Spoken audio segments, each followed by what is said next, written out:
એટલા જ માટે વેદ એમ કે છે કે પાદોસ્ય વિશ્વાભૂતાની ત્રિપાદસ્ય અમૃતન દિવી, એના 1/4 એક ચતુર્થાંશમાં સૃષ્ટિ ઉત્પન્ન થઈ છે. કઈ સૃષ્ટિ? જે જન્મી રહી છે, જીવી રહી છે ને મરી રહી છે, પણ એના 3 પાદ અમરતાના પાદ છે. એટલે 3 અમરતાના પાદના 3/4 અમરતામાં 1/4 એનામાં મરણશીલતા. હવે મરણ તો જન્મના વિના થઈ ન શકે, અને જીવન વિના મરણ ન થઈ શકે, ને જીવન જન્મ વિના ન થઈ શકે.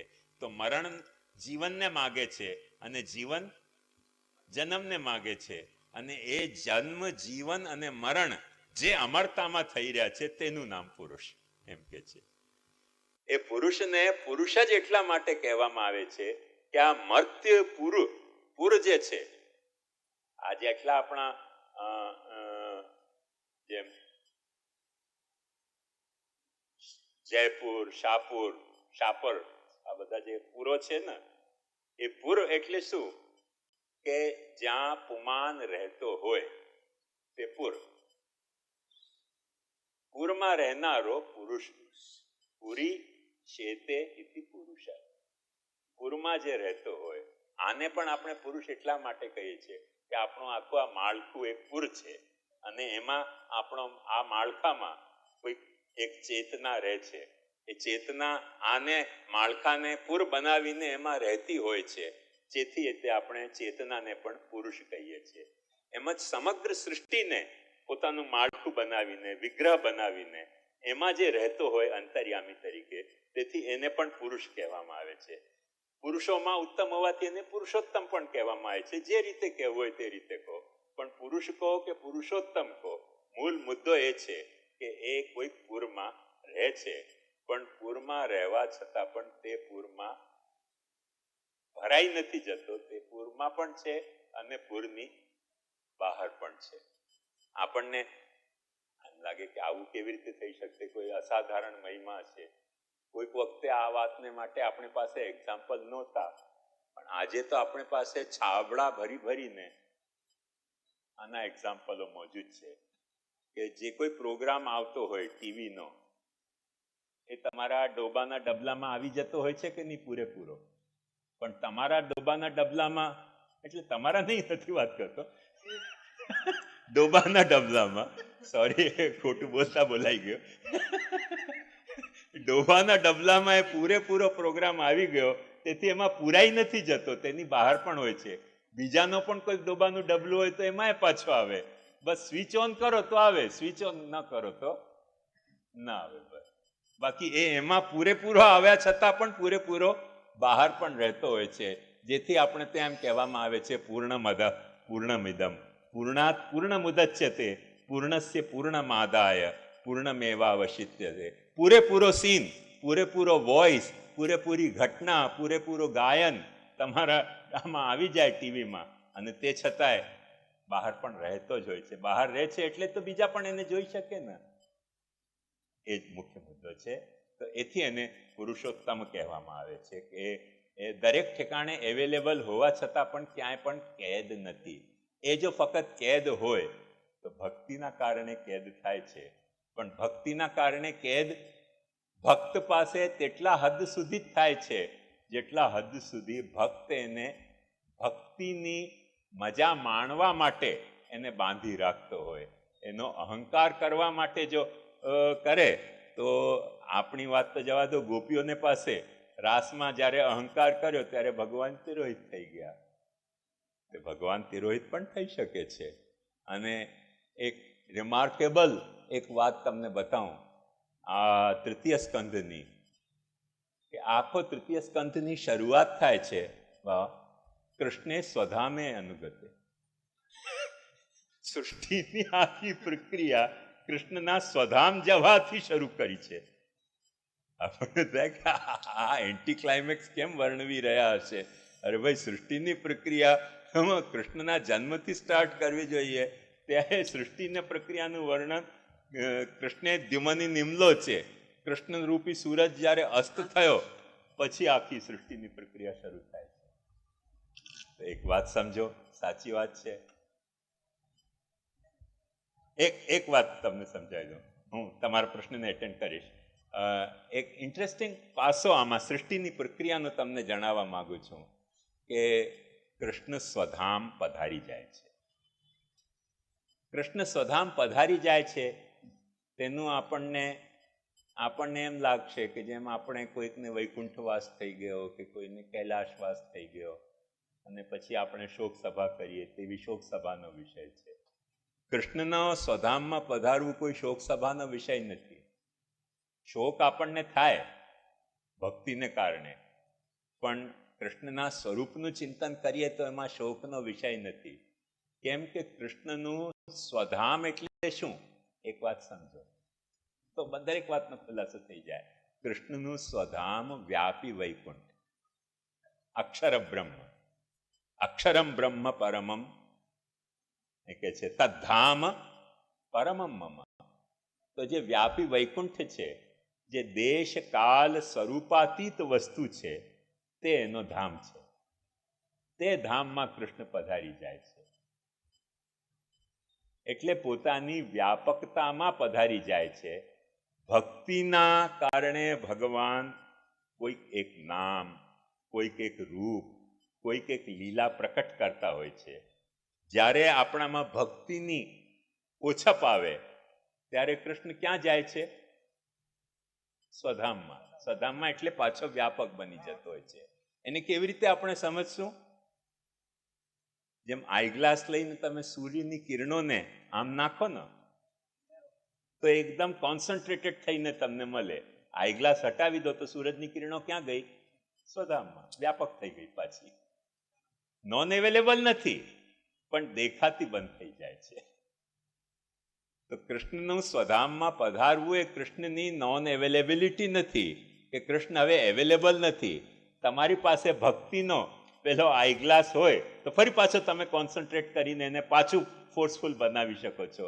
ભક્તિનો પાસો અથવા એનો લીલાનો પાસો, જે કંઈ લીલાનો પાસો, પુષ્ટિનો પાસો, જ્યારે એ હટી ગયો આઈગ્લાસ ત્યારે પાછો સ્વધામમાં બિરાજમાન થઈ જાય છે.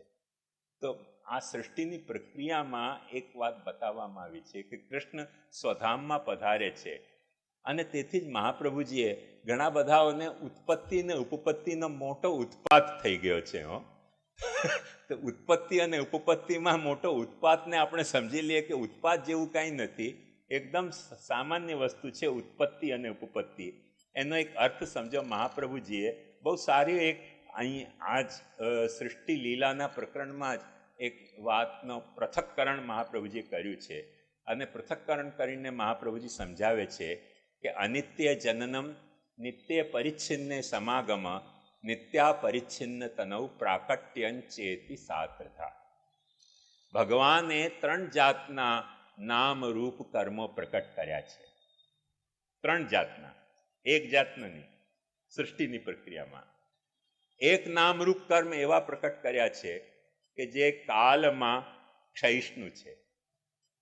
અન્નેન તિરોહતિ, અન્નથી તિરોહિત, અન્નના રૂપે તિરોહિત થનારા. આજની તારીખમાં એક વાત સમજો, આપણે અન્નને અન્ન કહીએ છીએ, એનો એક વ્યાકરણ શાસ્ત્રની દૃષ્ટિથી અર્થ એવો થાય કે અદ્યતે ઇતિ અન્નમ. જેને ખાવાતું હોય તેને અન્ન કહેવાય, જેને આપણે જમતા હોઈએ તેનો અન્ન કહેવાય. પણ વેદમાં અન્ય મૃત્યુનો પર્યાય પણ છે. અન્ન જે છે તે મૃત્યુ છે. એટલે જેનામાં તમને ખાવાની ભાવ જાગ્યો, જે વસ્તુને, તેને તમને ખતમ કરવાનો ભાવ જાગ્યો. જેનો પણ ખાવાનો ભાવ તમને જાગ્યો એને ખતમ કરવાનો ભાવ. તમે પછી એ બિલાડીને ઉંદરની વાત હોય કે બટાટા ને આપણી વાત હોય, જેને તમને ખાવાનો ભાવ જાગ્યો તેને તમને ખતમ કરવાનો ભાવ જાગ્યો. તો એ અન્નને તેથી જ મૃત્યુ કહેવામાં આવી છે. અશનાયા હિ મૃત્યુ. અશનાને મૃત્યુ કહેવામાં છે. ભૂખ એટલે મરણ છે. ભૂખ એટલે શું કે કોઈકને ખાઈ જવાની ઈચ્છા. ભોગતુમ ઈચ્છા બુભુક્ષા. બુભુક્ષાનો ગુજરાતીમાં અપભ્રંશ થયો બુભુક્ષા, અને બુભુક્ષાનો પ્રાકૃતમાં બુભુક્ષાનો બુભુક્ષા થયો અને બુભુક્ષાનો ગુજરાતીમાં ભૂખ શબ્દ થયો. તો ભૂખ જે છે તે આપણા અશના, એમ અશનાયા હિ મૃત્યુ, અશના જે છે તે મૃત્યુ છે. તો અન્નને એટલા માટે જેને ખાઈ જવાનું હોય, જેને મારી નાખવાનું હોય તેને અન્ન કહેવાય. ખ્યાલ ને? પણ એ અન્ન હોવા છતાં, એ ખવાઈ જતો હોવા છતાં એ મળતો નથી. એ પોતે નથી મળતો, પણ એવા રૂપ ધારણ નથી કરી શકતો એવી વાત નથી. એવા રૂપ ધારણ કરી શકે છે કે તમે ખાઈ જવું હોય તો ખાઈ જાય. અને તેથી જ ઉપનિષદમાં એક બહુ સુંદર વાત કહી છે, અહમન્નમ અહમન્નમ અહમન્નમ અહમન્નાદો ઓહમન્નાદો ઓહમન્નાદ. પછી ઉપનિષદ કહે છે સુવર્ણ જ્યોતિ ઉપનિષદ. કોઈ પણ ખાનારો એવી ખોટી ભ્રમણામાં ન રહે કે તું ખાઈ જ જશે અને તું ખવાશે નહીં. દુનિયામાં લોકનું આખું બંધારણ જ એવું છે કે જે ખાનારો છે તે કોઈક ને કોઈક રીતે ખવાઈ જનારો છે. જે ખવાઈ જનારો છે એ કોઈક ને કોઈક રીતે ખાનારો પણ છે ભીતરો. જેને તમે ખાઈ જાઓ છો એ કોઈક ને કોઈક રીતે, હમણાં તમે વાંચ્યું હશે વચમાં મેડ કાઉનો રોગ થયો હતો ઇંગ્લેન્ડમાં, સાંભળ્યું હતું તમે? એક મેડ કાઉનો રોગ થયો. લોકો ગાયનું માંસ ખાય ને, એ ગાયના માંસમાં ખાવામાં ખાઈ જાઓ, અંદર જઈને એના જે વાયરસ હતા ને એ આપણને ખાઈ જતા હતા મેડ કાઉના. એટલે એ લોકો મરી જતા હતા. તો જેને આપણે ખાઈ જઈએ છીએ તે ભીતર જઈને આપણને ખાઈ જતો હોય છે. તો હું અન્ન છું ને હું અન્નાદ છું. હું અન્ન છું અને હું અન્ન ભક્ષક છું. અને આ વાતમાં જો તમે અદ્વૈત અનુભવ કરી શકો તો ઉપનિષદ કહે છે સુવર્ણ જ્યોતિ, આ તો ગોલ્ડન લાઇટ છે. ઇત્યુપનિષદ, આ તો રહસ્ય છે જીવનનો, કે દરેક જીવો જીવસ્ય જીવનમ. તમે કોઈકને ખાઈને જીવી રહ્યા છો, રેસ્ટ એશ્યોર તમને પણ કોઈક તો ખાશે, કોઈક તો ખાશે જ. એવું નહીં થાય કે તમે કોઈકને ખાઓ ને તમને કોઈક ન ખાય. કોઈકને તમે ખાઓ છો, કોઈક તમને ખાશે. અને એનામાં જે અદ્વૈત જે અનુભવી શકે છે, ખાનારામાં અને ખવાઈ જનારામાં જે અદ્વૈત શોધી શકે છે, તેને બ્રહ્મ શોધવાના દરવાજા ઉઘડતા હોય છે. જે એમાં દ્વૈત શોધે છે એને બ્રહ્મને શોધવાના દરવાજા નથી ઉઘડતા. એક જાતની પરખ થઈ ને, પરખ થઈ, એ પરખ થઈ. તેથી એ પરખને માટે એક નામરૂપ કર્મ એવા છે કે જે મર્ત્ય નામરૂપો છે, જન્મ અને મર્ત્ય નામરૂપો છે. બીજા નામરૂપ કર્મ એવા પણ ભગવાને પ્રકટ કર્યા કે જે દેશમાં કોઈક જન્મ મરણના ભાગી નથી થતા, પણ કોઈક એક દેશમાં આવતા અને જતા હોય છે. એવા નામરૂપ પણ કર્મ પણ પ્રભુએ પ્રકટ કર્યા છે. પછી એવા નામરૂપ કર્મ પણ પ્રકટ કર્યા કે નથી કોઈ કાલમાં જન્મતા, કે નથી કોઈ કાલમાં મળતા, ને કે નથી કોઈ દેશમાં આવતા, કે નથી કોઈ દેશમાંથી જતા, છતાંય ક્યાંક ક્યાંક પ્રકટ કે અપ્રકટ થઈ શકે છે. એવા 3 જાતના પ્રભુએ સૃષ્ટિ નિર્માણની પ્રક્રિયામાં નામરૂપ કર્મો પ્રકટ કર્યા. હવે આપણને બહુ ગંભીર કોઈ દર્શન ફિલોસોફીની વાત લાગે, અને પ્રભુએ પ્રકટ કર્યા છે એવું નહીં માની લેતા. આ આપણા માળખામાં 3 ફેક્ટર મોજૂદ છે. બાબા, એક વાત ધ્યાનથી સમજો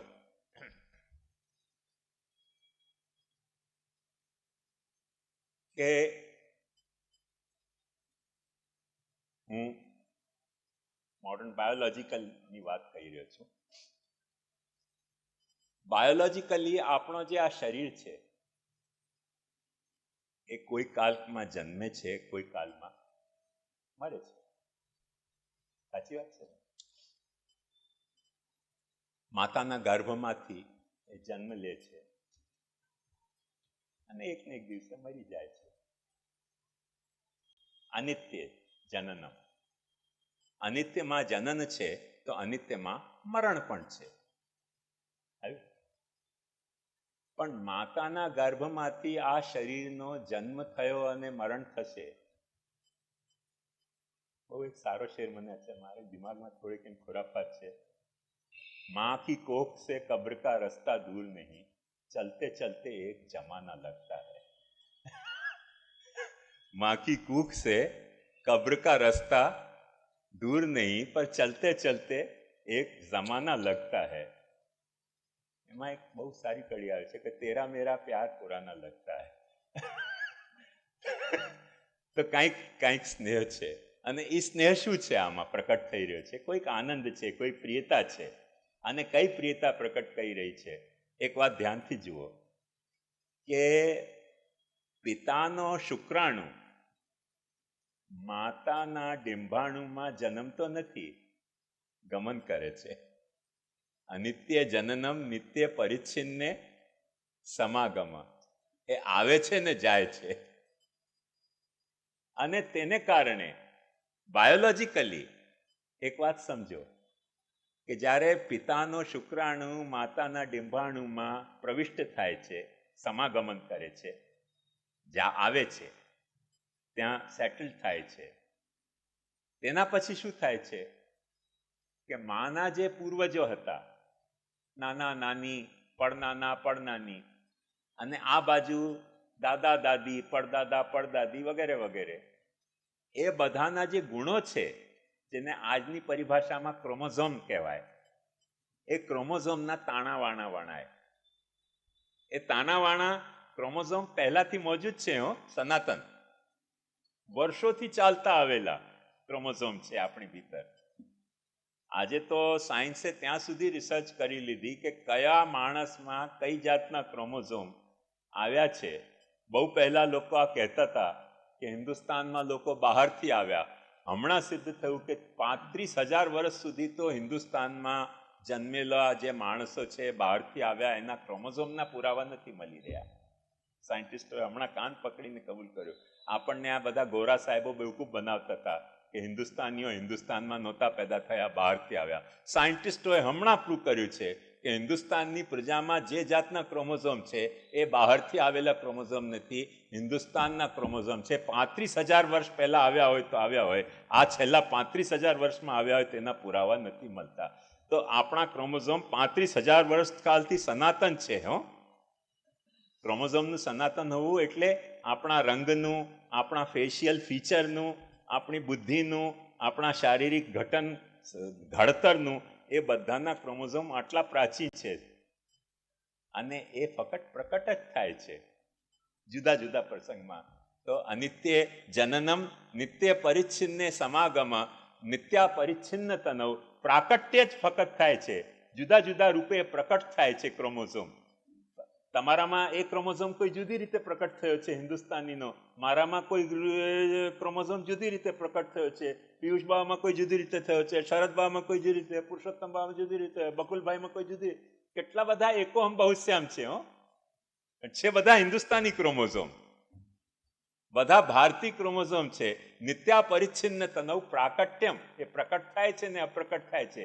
જે ક્રોમોઝોમ મારામાં પ્રકટ થયા તમારામાં પ્રકટ નથી થયા, જે તમારામાં પ્રકટ થયા તે મારામાં પ્રકટ નથી થયા.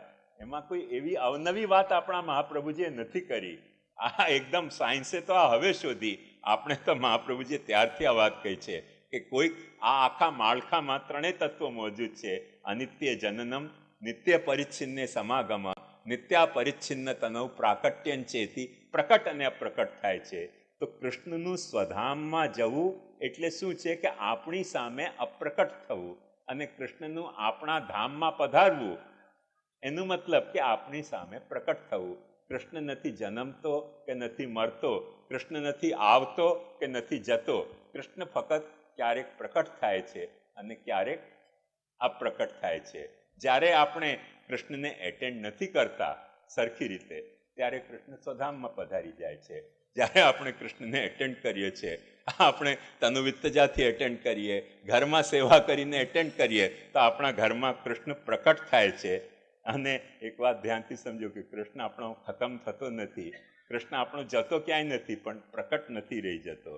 જે પ્રકટ નથી રહી જતો, કોઈ ધાતુ મૂર્તિની ધાતુ શિલાની મૂર્તિઓ પ્રકટ રહી જતી હશે, પણ કૃષ્ણ એમાં અપ્રકટ થઈ જાય છે. એનું ગોપીનાથજીએ બતાવ્યું છે કે યદિ તમારો ભાવ ખંડિત થઈ ગયો તો મૂર્તિમાં કૃષ્ણ ખંડિત થઈ ગયો. પણ ખંડિત કયા અર્થમાં થયો કે એનો પ્રાકટ્ય ખંડિત થયો. કૃષ્ણ કોઈ દિવસે ખંડિત નથી થતો. ભાવ અખંડિત હોય તો કૃષ્ણ મોજૂદ છે, ભાવ ખંડિત થયો તો કૃષ્ણનો જે પ્રાકટ્ય છે તે ખંડિત થઈ જાય છે. એટલે કૃષ્ણનું આવી જાતનું છે. તો લોકમાં અલોક કેવી રીતે પ્રકટ થાય છે આનું જો થોડુંક જો આ જે મહાપ્રભુજીની એનાલિસિસ છે ને એના ઉપર ધ્યાન આપશો ને તો ખ્યાલ આવી જશે. અને એક્ઝેક્ટ એ વાત સમજાવવા માટે તૃતીય સ્કંદમાં સૃષ્ટિની શરૂઆતમાં આ વાત શરૂ કરવામાં આવી કે ઓલ રાઈટ, સૃષ્ટિ જો તમારે પ્રકટ કરવી હોય તો કૃષ્ણને તમારે સ્વધામ પધરાવવો પડશે. ગણપતિ બાપા મોર્યા પુડચા વર્ષ નકોચ્યા. કેમ કે હવે તમારે સૃષ્ટિના કામમાં લાગુ છે ને કરો, જેટલી સૃષ્ટિ પેદા કરવી હોય કરો. અને સૃષ્ટિ પેદા ન કરવી હોય અને કૃષ્ણને પેદા કરવો હોય તો તમને કૃષ્ણને એટેન્ડ કરવો પડશે. કૃષ્ણને એટેન્ડ કરવો પડશે તો કૃષ્ણ તમારી સામે પ્રકટ થઈ શકે છે, નથી થઈ શકતો.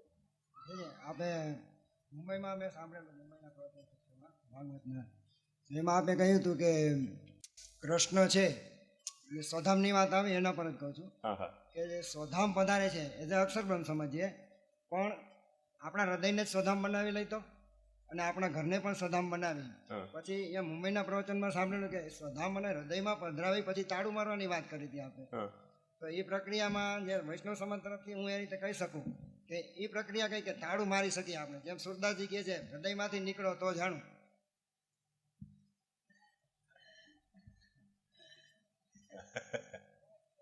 કૃષ્ણને હૃદયમાં પધરાવીને કે ઘરમાં પધરાવીને તાળું મારવું હોય ને તો એક સીધી વાત છે કે કૃષ્ણને માં તમારે નિરુદ્ધ થવું પડશે.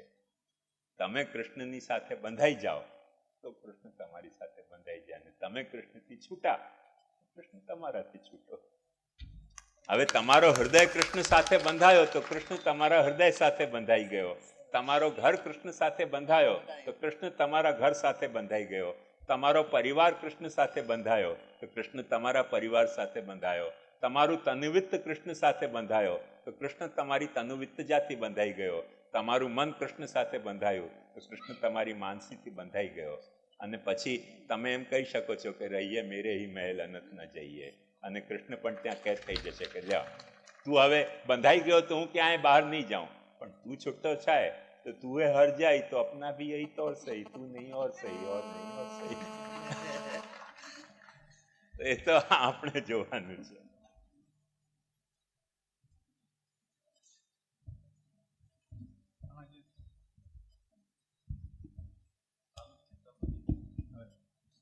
આમાં જે તૃતીય સ્કંદની ભૂમિકામાં જે છે કે જે બૃહદારણ્યક ઉપનિષદનું જે આમાં કોટેશન આપ્યું છે કે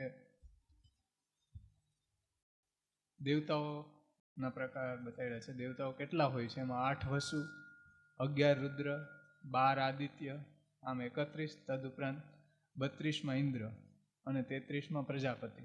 એ જે બૃહદારણ્યક ઉપનિષદનું જે કોટેશન છે એના દ્વારા આના જે 33 અધ્યાયોની સંગતિ કરી છે એ થોડું કેવી રીતના સંગતિ કરી છે અને કયા સેન્સથી કરી છે તો એ નથી સમજાતું. મૂળમાં તમારું નામ શું? પ્રવીણભાઈ. પ્રવીણભાઈએ જે શંકા કરી ને એ જ આ શંકા પણ છે, જુદા શબ્દોમાં આવી રહી છે. પ્રવીણભાઈની શંકા શું હતી કે કૃષ્ણમાં જે કદાચ એમણે શબ્દ નહીં વાપર્યો હોય પણ એમની પૂરી શંકાનો જે પૂરો આપણે શબ્દાવલીને ફરીથી રિએન્જ કરીએ તો એમ કહી શકીએ કે કૃષ્ણ જે અલૌકિક વસ્તુ છે, અલૌકિકમાં લૌકિક વસ્તુ સૃષ્ટિ ઉત્પન્ન કેવી રીતે થાય, ખ્યાલમાં આવ્યું ને? અને એના સમાધાનમાં મેં એક વાત સમજાવવાનો પ્રયાસ કર્યો કે કૃષ્ણ એક વખત નહીં 1760 વખત અલૌકિક વસ્તુ છે, પણ એની અલૌકિકતા કયા અર્થમાં અલૌકિકતા છે તો આપણે સમજી શકીએ કે કોઈક વસ્તુને પણ આપણે અલૌકિક કહીએ ને તો એના લૌકિકતાના નિષેધ વિના તો અલૌકિક ન કહી શકાય. અને લૌકિક એટલે શું કે જે લોકમાં પેદા થયેલું હોય તે લૌકિક. તો લૌકિક આપણે કોઈક વસ્તુને લોક વિના ન કહી શકીએ. જો લોક જ ન હોય તો લૌકિક કેવી રીતે કહેવાય? એક વાત ધ્યાનથી સમજજો. અને લોક એટલે શું? જેનું આપણે અવલોકન કરી શકીએ તેનું નામ લોક. જે ન દેખાતું હોય તે અલોક. અંગ્રેજીમાં પણ જે લુક શબ્દ છે ને એ લોકવાચી છે. લોક્યતે ઇતિ લોક, જે દેખાતું હોય તેનું નામ લોક. ભગવાન લૌકિક છે કે અલૌકિક છે એ પ્રશ્ન જ્યારે આપણી સામે પેદા થાય ત્યારે સૌથી પહેલા આ વાત ખ્યાલમાં રાખવી જોઈએ કે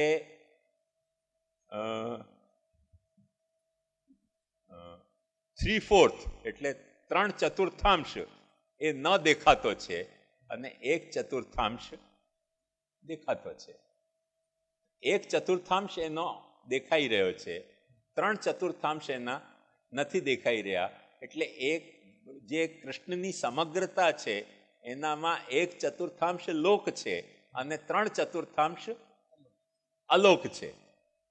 અલોકમાં જે કંઈ હોય તે અલૌકિક, લોકમાં જે પ્રકટ થતા હોય નામરૂપ કર્મો તે લૌકિક, અલોકમાં જે પ્રકટ થતા હોય તે અલૌકિક. હવે જ્યારે અલૌકિક આપણે કહીએ ત્યારે કોઈક ને કોઈક લોકનો રેફરન્સ તો આપવો પડે ને આપણને. તો આપણે કયો લોક લેશું? આ લોક. આ લોકમાં જે હોય તે આ લોકમાં લૌકિક.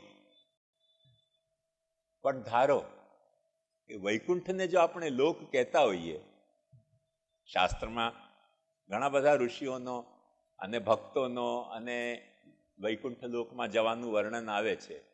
તો વૈકુંઠ લોકમાં ગયા ત્યાં એમને વૈકુંઠ લોક દેખાય છે કે નથી દેખાતો? દેખાતો હોય તો વૈકુંઠ લોક પણ લોક તો થયો ને, એક લોક થયો ને, કેમ કે એને આપણે જોઈ શકીએ છીએ. વૈકુંઠ લોકમાં ભગવાન લૌકિક નથી, વૈકુંઠ લોકની દૃષ્ટિએ ભગવાન લૌકિક છે, આપણા લોકની દૃષ્ટિથી અલૌકિક છે. અને એક વાત ધ્યાનથી સમજો કે વૈકુંઠ લોકમાં આપણે અલૌકિક છીએ. વૈકુંઠમાં કોઈ કહે કે ભાવેશ કોણ? બોલે અમે નથી જાણતા, કોઈક અલૌકિક પદાર્થ હોવો જોઈએ. ભાવેશ કોણ? અમને શું ખબર પડે? અહીંયા કોણ ભાવેશ? અહીંયા કોઈ ભાવેશ છે જ નહીં, અહીંયા ભાવ છે ને ઈશ છે. ભાવેશ કોણ છે? અલૌકિક વસ્તુ છે કોઈ. તો ત્યાં ભાવેશ પણ અલૌકિક થઈ જશે. આવ્યો ને? કયા સેન્સથી કે કયા લોકની વાત થઈ રહી છે તેનાથી લૌકિક અને અલૌકિક છે. આવ્યું ને ખ્યાલમાં? એટલે જ આપણે ત્યાં સેવાફલમાં તમે જોશો અલૌકિક સામર્થ્ય સેવોપયોગી દેહો વૈકુંઠાદિશુ, તે અલૌકિક દેહ છે. આવ્યો ને? તે જે આ લોકમાં નથી, દેવલોકોમાં છે તે દૈવિક. જે આ લોકમાં છે કેમ કે આ ભૂત લોક છે. ભૂત એટલે ભૂત પ્રેત પિશાચ નહીં હો, ભૂત એટલે પંચમહાભૂત. પૃથ્વી જલ તેજ વાયુ આકાશ રૂપી જે પંચમહાભૂત છે તેના ભૂતથી ભૌતિક લોક છે. અહીંયા આ 5 ભૂતો દેખાઈ રહ્યા છે, તેથી આ ભૌતિક લોક છે. તે ભૌતિક લોકમાં કૃષ્ણ અલૌકિક છે, લૌકિક નથી. પણ અલૌકિક કયા અર્થમાં છે કે 3/4 એનો અલૌકિક છે, 1/4 તો એ પણ અહીંયા લૌકિક છે. અને એ લૌકિક હોવાને કારણે એના ઘણા બધા દૈવિક રૂપો પણ હોઈ શકે છે. અને શાસ્ત્રોએ દેવની 33 ગણના કરી છે. તેથી સૃષ્ટિનો નિર્માણ થયો તે વખતે મહાપ્રભુજી કહે છે કે એવું નહીં સમજતા કે તમારી આ જ સૃષ્ટિનો નિર્માણ થયો છે.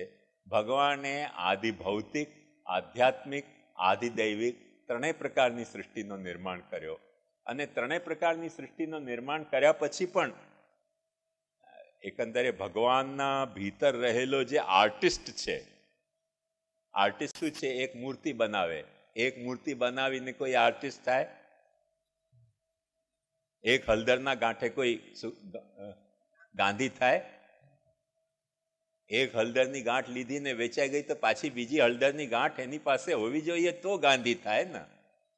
એમ ભગવાનની પાસે એવી કોઈ વસ્તુની ઉણપ નથી. કોઈ પણ એક નામ રૂપ કર્મ ક્યાંય પણ કોઈ પણ લોકમાં પ્રકટ કર્યો તે એ રૂપમાં જ એ લોકમાં એ નામરૂપ કર્મ પ્રકટ કરી શકે છે એવું નહીં. એનું એ જ નામરૂપ કર્મ બીજા લોકમાં બીજી ફોર્મ્યુલાથી પણ પ્રકટ કરી શકે છે, ત્રીજા લોકમાં ત્રીજી ફોર્મ્યુલાથી પણ પ્રકટ કરી શકે છે, 14 લોકમાં 14 રીતે એ જ નામરૂપ કર્મને જુદા જુદા ફોર્મ્યુલાથી પ્રકટ કરી શકે છે. એનું એક કારણ સમજો. આપણને વાત ચમત્કારની લાગશે, પણ કોઈ ચમત્કારની આમાં વાત નથી, કોમન સેન્સની વાત છે. આપણે જાણીએ છીએ સૌ સરખી રીતે કે પૃથ્વીએ ઘણા બધા પ્રાણી પેદા કર્યા. આપણે પ્રાણીઓનું વિભાજન કેવી રીતે કરીએ કે કોઈક જલચર છે, કોઈક ભૂચર છે, કોઈ નભચર છે. આપણે વિભાજન કર્યો, પણ પ્રકૃતિ એવું વિભાજન નથી કરતી. આજે ચામાચીડિયા હોય ને, એ ભૂચર પ્રાણી છે, ઉંદરડો છે, પણ પંખ લાગી ગયા તેથી ઉડે છે, એ નભચર થઈ ગયો. આવ્યું ખ્યાલમાં? બતક છે, સારસ છે, એવા કેટલા બધા ઉડનારા પ્રાણી જલચર પણ પાછા છે. મગર જે જલચર છે પાછો જમીન ઉપર પણ આવી જાય છે. કાચબો જે જલચર છે એ પાછો જમીન ઉપર આવી જાય છે. વ્હેલ જે ભૂચર હતી પાછી સમુદ્રમાં ઘૂસી ગઈ. તો પ્રકૃતિએ પણ દરેક ફોર્મ્યુલા એડોપ્ટ કર્યા છે કે જ્યાં જ્યાં જેવી રીતે જેટલા પ્રાણી થઈ શકતા હોય બધી જાતના વેરાયટી પ્રાણીની પેદા કરી છે. એવી રીતે બ્રહ્મે પણ નામરૂપ કર્મમાં કોઈ જાતના લિમિટેશન એક્સેપ્ટ નથી કર્યા. એટલે જ બ્રહ્માજીને જે નામરૂપ દેખાયા, અને આ સૃષ્ટિના પ્રકરણમાં તૃતીય સ્કંદમાં તમને આગળ જઈને આવશે કે આપણા ભીતર રહેલા દરેક જે આપણા ઘડતરના તત્વો છે તેના કોઈક આધિભૌતિક રૂપ છે, કોઈક આધ્યાત્મિક રૂપ છે, અને કોઈક આધિદૈવિક રૂપ પણ છે. એટલે અહંકાર જે આપણા ભીતર જે ભૌતિક અહંકાર છે તેની સામે એક આધિદૈવિક અહંકાર સંકર્ષણ છે. આપણી ભીતર એક ભૌતિક ચિત્ત છે, તેની સામે એક આધિદૈવિક ચિત્ત વાસુદેવ છે. આપણી ભીતર જે છે તે બુદ્ધિ છે, તેની સામે એક આધિદૈવિક તત્વ પ્રદ્યુમ્ન છે. આપણી ભીતર મન છે, ભૌતિક તત્વ, તેની સામે એક આધિદૈવિક તત્વ અનિરુદ્ધ છે. એમ ભગવાને આના આધિદૈવિક રૂપો પ્રકટ કર્યા છે, તો આ તરફ એના આધિભૌતિક રૂપો પ્રકટ કર્યા છે, તો એના આધ્યાત્મિક રૂપો પણ પ્રકટ કર્યા છે. જે વાત એ મહાપ્રભુજીએ માણીને આપણને સિદ્ધાંત મુક્તાવલીમાં સમજાવ્યું કે ગંગાજીના 3 રૂપ હોઈ શકે, એક પાણી રૂપ, એક તીર્થ રૂપ અને એક દેવી રૂપ. પાણી રૂપ ગંગા જે છે એ આધિભૌતિક છે, તીર્થરૂપ ગંગા તે આધ્યાત્મિક છે, અને દૈવી રૂપ જે ભક્તિથી પ્રસન્ન થાય અને દર્શન આપે તે આધિદૈવિક ગંગા છે. તો ભગવાને પોતાના નામરૂપ કર્મોની વિવિધતાને કોઈક એક ફ્રેમમાં કેદ નથી કરી, અને તેથી જ આપણે ત્યાંના દરેક વાર્તા પ્રસંગમાં દરેક ભગવદીઓના કોઈકને પ્રમાણ લાગે, કોઈકને અપ્રમાણ લાગે, કોઈકને સંશય થાય, કોઈકને ભ્રમ લાગે, કોઈકને તાણીને મારી મછડીને વ્યાખ્યા કરી હોય એવું લાગે. જેને જે લાગતું હોય તે લાગો. મારી નિસ્બત એની સાથે નથી. મારી નિસ્બત ફક્ત એટલી છે કે એમાં એક વાત સ્પષ્ટ છે કે ભાવ પ્રકાશકારે આપણા દરેક જીવનો કોઈક એક આધિદૈવિક રૂપ ભાવ પ્રકાશમાં વર્ણવ્યો છે કે નથી વર્ણવ્યો. એનો દુરુપયોગ જે લોકો કરે છે, કેટલાક પભ એટલે પરમ ભંડો, ભગવદી નથી કહેતો, તો કેટલાક પભ એનો દુરુપયોગ કરે છે. એ પરમ પભ જે એનો દુરુપયોગ કરે છે એ દુરુપયોગ છે. પણ જ્યાં ભાવ પ્રકાશકારે એનો જે દૃષ્ટિ રાખી છે એ દૃષ્ટિ બહુ અતિશય મહાપ્રભુજીના સિદ્ધાંતને અનુસારી દૃષ્ટિ છે કે દરેક આધિભૌતિક આપણા માણસનું કંઈક ને કંઈક આધિદૈવિક રૂપ પણ છે. અને દરેક આધિભૌતિક આપણા એટલે એવું નહીં સમજતા કે 84 વૈષ્ણવ અને 252 વૈષ્ણવમાં એ વસ્તુ ફક્ત સીમિત છે. શ્યામ મનોહર અને ભાવેશનો પણ જેવી રીતે આધિભૌતિક રૂપ છે તેવો કંઈક આધિભૌતિક આધ્યાત્મિક રૂપ છે, અને આપણો એ કંઈક આધિદૈવિક રૂપ છે અને શ્યામ મનોહર ને ભાવેશનો એવો છે નહીં. કૂતરા અને ડુક્કરનો પણ કોઈક આધિભૌતિક રૂપ છે, તો કોઈક એનો આધ્યાત્મિક રૂપ છે, તો કોઈક એનો આધિદૈવિક રૂપ પણ છે. કેમ કે આખી સૃષ્ટિના નામરૂપ કર્મનું આ ત્રિવિધ તરીકે પ્રાકટ્ય થયું છે. એ તૃતીય સ્કંદનો મૂળ વિષય છે. તેથી મહાપ્રભુજી કહે છે કે દૈવી સૃષ્ટિ પણ 33 પ્રકારની છે, તો ભૌતિકી સૃષ્ટિ પણ 33 પ્રકારની છે. અને પછી એનામાં આધ્યાત્મિકી સૃષ્ટિમાં પણ એ પ્રભેદ આપણે સમજી શકીએ છીએ કે કેવી રીતે અધ્યાત્મમાં પણ એ પ્રકાર આવી શકે છે. જો કે કહ્યું નથી, પણ એ ઉપલક્ષણ વિધિથી આવી શકે છે. મુખ્ય મુદ્દો એટલો. એટલે એ જે શું નામ પ્રવીણભાઈએ જે પ્રશ્ન કર્યો ને એનો જ એક્સટેન્શનમાં આ પણ પ્રશ્ન થઈ રહ્યો છે. ખ્યાલમાં આવ્યું? હા, શ્યોર. આપણે જે કહ્યું પુષ્ટિજીવના આધિદૈવિક સ્વરૂપનું વર્ણન શ્રી હરિરાયજી કર્યું છે. એ રીતે મર્યાદા જીવ અથવા પ્રવાહી જીવ આદિના પણ કોઈ આધિદૈવિક સ્વરૂપ હોઈ શકે. તો એ કયા પ્રકારના કોઈ લોક સ્થિત કે કેમ કે ત્યાં જે વર્ણન છે એ ભક્ત સ્વરૂપનું વર્ણન આવે છે. આધિદૈવિક સ્વરૂપમાં કોઈક ને કોઈક ભક્તજનો છે, અથવા ભગવદ લીલામાં કોઈકનો કોઈક જે પણ સ્વરૂપ ત્યાં વર્ણન થયું છે. તો મર્યાદા જીવ અને પ્રવાહી જીવના એવા કયા વર્ણન કઈ રીતે તો હોય છે? એક મને બહુ ખુશી થઈ આપે આ પ્રશ્ન કર્યો અને અતિશય અભિનંદન આપને. પણ એક વાત ધ્યાનમાં જોવા જેવી છે કે જેટલા પણ અસુરો છે અંતે કોઈક ને કોઈક દેવરૂપમાંથી પ્રકટ થયેલા છે. જય વિજય એ હિરણ્યકશ્યપુને હિરણાક્ષ થયા છે આ તૃતીય સ્કંદમાં. એટલે જય વિજયનો આખો આખ્યાન ઇન્ટ્રોડ્યુસ કરવામાં આવ્યો છે. અને જય વિજય જ ફક્ત અહીંયા છે એવું નહીં, પણ એક વાત ધ્યાનથી સમજો કે જેટલા અસુરો ઉત્પન્ન, રાક્ષસો ઉત્પન્ન થયા એ બ્રહ્માજીએ સૌથી પહેલા મહાદેવજીને ઇન્વાઇટ કર્યા કે ભાઈ આ અકેલા સૃષ્ટિ ઉત્પાદન કરવાનું કામ મારા ઉપર ભગવાને સોંપ્યું છે, તો થોડુંક તમે પણ મને એસિસ્ટ કરો. અને પછી મહાદેવજી કહ્યું કે ઓલ રાઈટ, હું તમને એસિસ્ટ કરું છું. એક ભૂત, એક પ્રેત, એક પિશાચ, એવા રૂપોનું સર્જન કર્યું. તો બ્રહ્માજીને બીક લાગવા લાગ્યું કે આ તો મને જ બીક લાગી રહી છે, તો મારી પેદા કરેલી સૃષ્ટિને કેટલી બીક લાગશે આ તમારી સૃષ્ટિથી. એટલે પછી બ્રહ્માજીએ વિનવ્યા મહાદેવજીને કે ભાઈ આવી સૃષ્ટિ હવે પેદા થઈ ગઈ ઘણી છે, પણ વધારે નહીં પેદા કરતા, નહીં તો મારી સૃષ્ટિને મારી નાખશે ને કદાચ મને મારી નાખશે. અલમ પ્રજાભી સૃષ્ટાભી ઈદૃશીભી સુરોત્તમા. તો આ બધા ભૂત પ્રેત પિશાચની રાક્ષસી સૃષ્ટિ શિવજીના લોકમાં તો છે કે નહીં? તો છે. તો પ્રવાહિકી સૃષ્ટિ પણ ત્યાં છે. અને જો પ્રવાહિકી સૃષ્ટિ ત્યાં હોય તો ભગવાનના મર્યાદાના રૂપો નથી એવું તો આપણે નથી કહી શકતા. બ્રહ્મલોક હોય કે વિષ્ણુલોક હોય કે મહાદેવજીનો રુદ્રલોક હોય કે ગણપતિજીનો લોક હોય કે ઇન્દ્રલોક હોય, એ બધા આદિદૈવિક લોકો છે.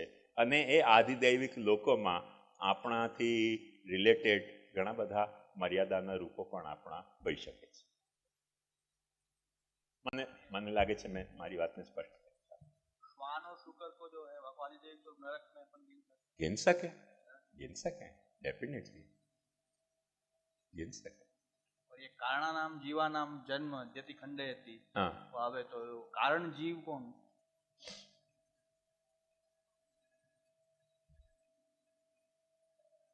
મૂળમાં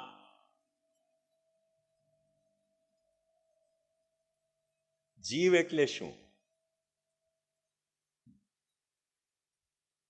જીવની બાબતમાં સૌથી પહેલા એક વાત સમજવાની કે જીવ પુરુષ છે.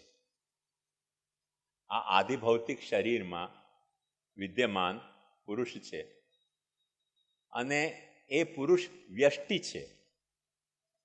વ્યષ્ટિ છે એનું ઉદાહરણ આપણે ડોબાના ડબલાથી સમજ્યા. મૂળ પ્રોગ્રામ જે રિલે થઈ રહ્યો છે તે સમષ્ટિ, અને દરેક ડોબાના ડબલામાં પ્રકટ થતો જે સીન કે પ્રોગ્રામ સિરિયલ એ વ્યષ્ટિ. હવે એનો એક સમષ્ટિ રૂપ પણ છે જે મૂળ રૂપ છે. એમ જીવનો સમષ્ટિ રૂપ એક પુરુષ છે જે પ્રકૃતિ પુરુષ પૈકી પુરુષ છે. એ કારણ રૂપ છે અને એને આપણે ત્યાં ભગવાનનો આદ્ય અવતાર કહેવામાં આવ્યો છે. એ ભગવાનનો આદ્ય અવતાર છે આપણા સંબંધમાં. અને આધિદૈવિક દૃષ્ટિથી જોવા જતા એ આદ્ય અવતાર નથી, પણ અંતર્યામી સ્વરૂપ ભગવાનનું એ આદ્ય અવતાર છે. એતન નાના અવતારાણામ નિધાનમ બીજમ અવ્યયમ. પણ જીવ સૃષ્ટિના એંગલથી આપણો આદ્ય સ્વરૂપ પુરુષ છે અને એ અક્ષરનો એક પાસો છે. અક્ષરમાં રહેલી ચેતના જ્યારે જીવ વ્યષ્ટિ જીવ રૂપે વિભક્ત થવા માગે છે ત્યારે એને પુરુષ કહેવામાં આવે છે. તેથી કાલ, કર્મ, સ્વભાવ, પ્રકૃતિ અને પુરુષ પૈકી જે પુરુષ છે એ અક્ષરી ચેતના છે. એટલે જ ઘણે ઠેકાણે આ જીવને પણ મહાપ્રભુજી નિબંધમાં, ખાસ કરીને સર્વનિર્ણય નિબંધમાં અને બ્રહ્મસૂત્રમાં આનો ખુલાસો કરે છે કે આ અક્ષરમાંથી આપણો ઉદ્ગમ થયો હોવાથી આપણને અક્ષરાત્મક કહેવામાં આવે છે, પુરુષોત્તમાત્મક નથી કહેવામાં આવતો. અને જે પ્રવીણભાઈએ કહ્યું કે પ્રભુને આપણા હૃદયમાં પધરાવીએ તો આપણો ધામ બની જાય કે નહીં, તો એક વાત ધ્યાનથી સમજો કે અક્ષર બ્રહ્મ જો પ્રભુનો ધામ હોય અને આપણે જો અક્ષર બ્રહ્માત્મક હોઈએ, જેનું શ્રી ગુસાઈજી સિદ્ધાંત મુક્તાવલીમાં પણ નિરૂપણ કરે છે વિવૃત્તિમાં, તો આપણે જો અક્ષરાત્મક હોઈએ તો આપણા ભીતર પણ બાય ડિફોલ્ટ કૃષ્ણ બિરાજેલો છે, બિરાજેલો છે, બિરાજેલો છે. નથી બિરાજેલો એવું હોઈ શકે જ નહીં, પણ અંતર એટલું છે કે બિરાજેલો છે તેને અનુભવવો કેવી રીતે, ત્યાં મોટી મોકાણ છે.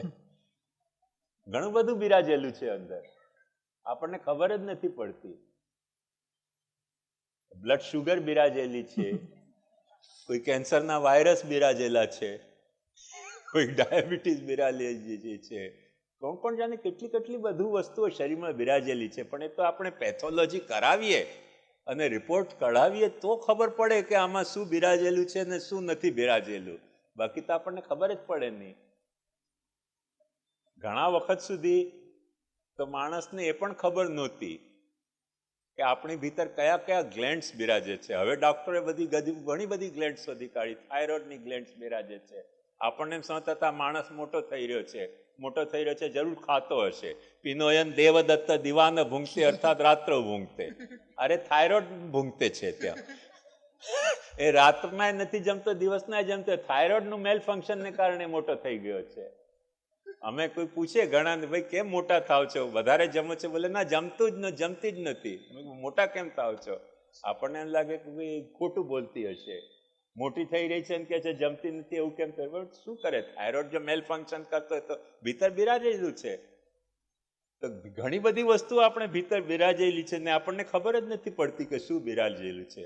હનુમાનજીને ભીતર આખું પવન પુત્રત્વ બિરાજમાન હતું અને એમને પોતાને નિશ્ચય નહોતો કે હું લંકા જઈ શકીશ કે નહીં. એ તો બધાએ મળીને યાદ અપાવ્યું કે મહારાજ આ પવનના પુત્ર છો, આપને શેનો સંકોચ હોય લંકા જવામાં? જાઓ, ઠેકડો મારો ને લંકામાં. ત્યારે યાદ પેલી પરખ આવી. પરખ આવી એટલે એમણે કહ્યું હમણાં જઈને આવું એટલું જ નહીં, બધું બાળીને આવી જાઉં. એક વખતે પરખ આવે તો ઘણું બધું બાળવાની લંકા સામર્થ્ય આપણામાં આવે, પણ પરખ ના આવે ને તો જતા પહેલા જ આપણને મોકાણ લાગે કે હવે ક્યાં લંકા ને ક્યાં આપણે કેવી રીતે જવું ને શું કરવું. પરખ આવી બહુ જરૂરી છે.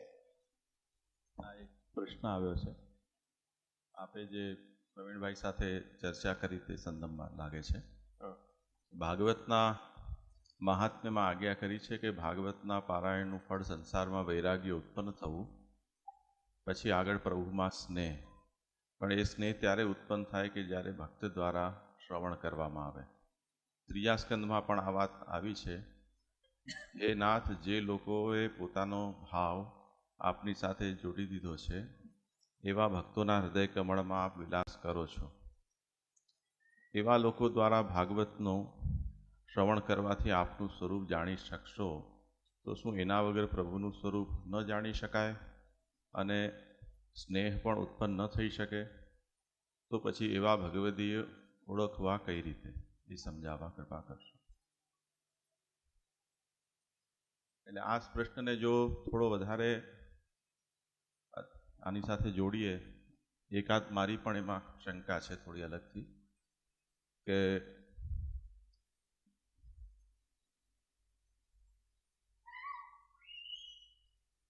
જે વખતે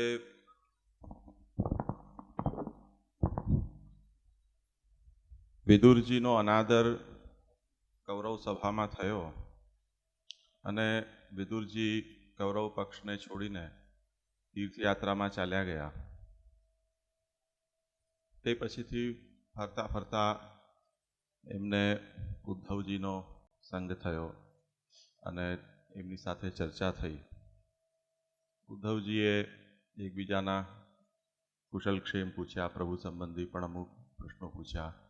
એ ચર્ચાની અંદર ઉદ્ધવજી એમ કહી રહ્યા છે કે જ્યારે ભગવાને એવું વિચાર્યું કે હવે યાદવો છે એ છેલ્લા પૃથ્વી ઉપર ભારરૂપ છે અને એમને પણ સંહાર કરીને તે પછી આપ પણ સ્વધામ પધારવા ઈચ્છે છે, તે વખતે ભગવાને એવો વિચાર કર્યો કે હું ચાલ્યો જઈશ તો મારું જે જ્ઞાન છે એ આપનાર કોઈ રહી નહીં જાય, એટલે ભૂતલ ઉપર ઉદ્ધવજીને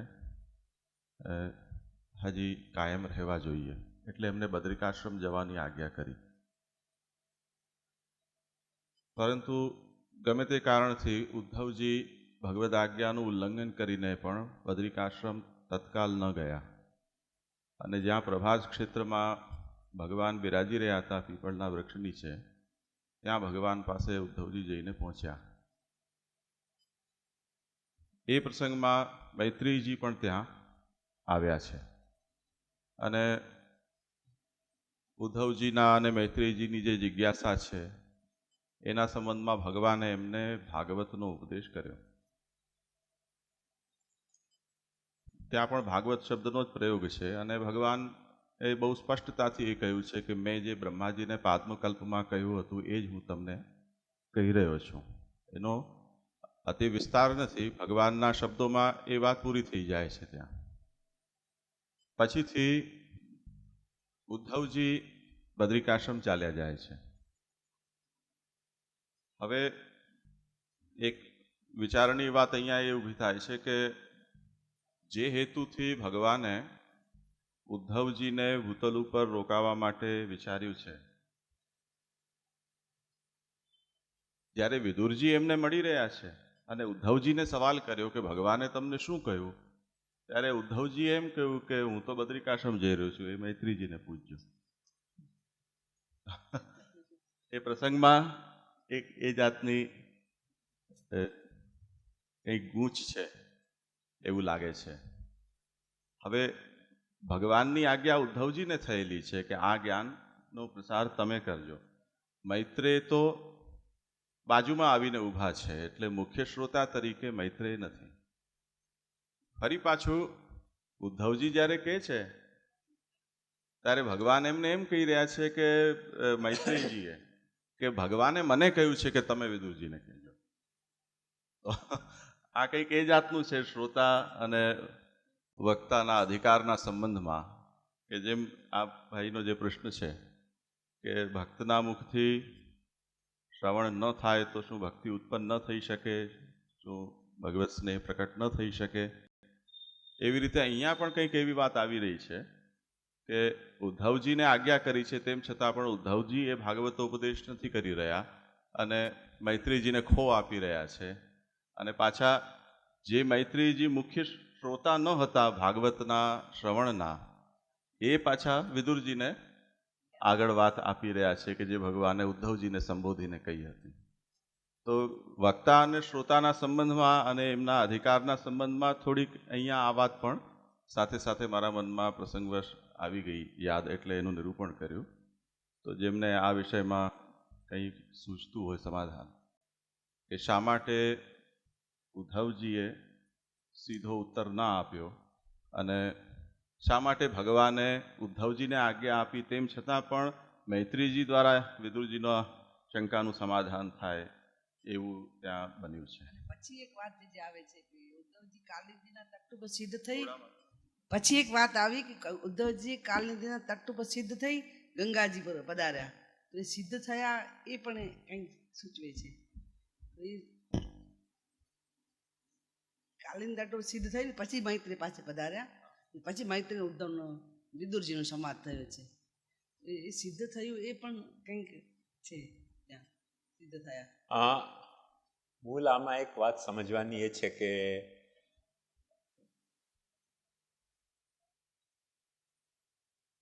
આવું આ પ્રસંગમાં જ ઘટિત થયું છે એવું નથી.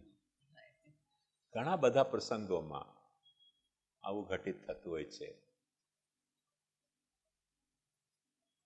શ્રી મહાપ્રભુજી અને દામોદરદાસજી પણ નો સંબંધ પણ લગભગ કૃષ્ણ ઉદ્ધવ જેવો હતો. અને દામોદરદાસજી મહાપ્રભુજી જે કાંઈ આજ્ઞા કરે તેને કોઈને કહેતા નહોતા. દામોદરદાસજીને મહાપ્રભુજી કહ્યું હતું કે માર્ગની સ્થિતિ માટે તારે 10 જન્મ લેવા પડશે. કૃષ્ણદાસને નહોતો કહ્યો. પણ જે દામોદરદાસ સાથે મહાપ્રભુજી વાત કરતા તે કૃષ્ણદાસજી બધાને કહી આવતા. એવો પ્રસંગ મહાપ્રભુજીના ચરિત્રમાં પણ પુનરાવૃત્ત થયો છે. અને એટલે અહીંયા જ છે એવું નહીં, બીજા પણ આચાર્યોના ચરિત્રોમાં આવા પ્રસંગો બહુ મળે છે. અને આપણે ત્યાં તો એનો ખુલાસો બીજી રીતે થાય છે. પણ જે જાપાનનો ઝેન મત છે એમાં એક બહુ સુંદર આ બાબતનો પ્રસંગ છે કે ઝેન ગુરુ જે હતા, જૈન નહીં હો, ZEN, ઝેન, જે ઝેન ગુરુ હતા એમની પાસે પણ ઘણા બધા શિષ્યો હતા. અને એ બધા શિષ્યોમાં દર વખતે એક ઉત્કંઠા રહેતી હતી કે ગુરુજી જ્યાં સુધી બિરાજે છે ત્યાં સુધી તો ઘણું સારું છે, પણ ગુરુજી ગયા પછી ગુરુજીનું જ્ઞાન આપશે કોણ? હવે ધીરજ ખૂટી ગઈ. ધીરજ ખૂટી તો ગુરુજીને પૂછ્યું કે આપ બિરાજો છો ત્યાં સુધી તો બહુ સારી વસ્તુ છે, પણ આપના પછી આપનું આ જ્ઞાન કોણ અમને વધારે આપશે? તો કોઈકને આપના ઉત્તરાધિકારી તરીકે નિમણૂક કરો.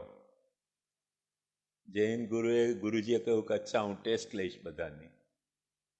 બધાને એકઠા કર્યા શિષ્યોને, અને એમને પૂછ્યું કે તમે મારું શું સમજ્યા? કોકે કહ્યું કે જે તમારા મતથી જરા પણ વિપરીત બોલતો હોય તેને સાંભળવું જ નહીં.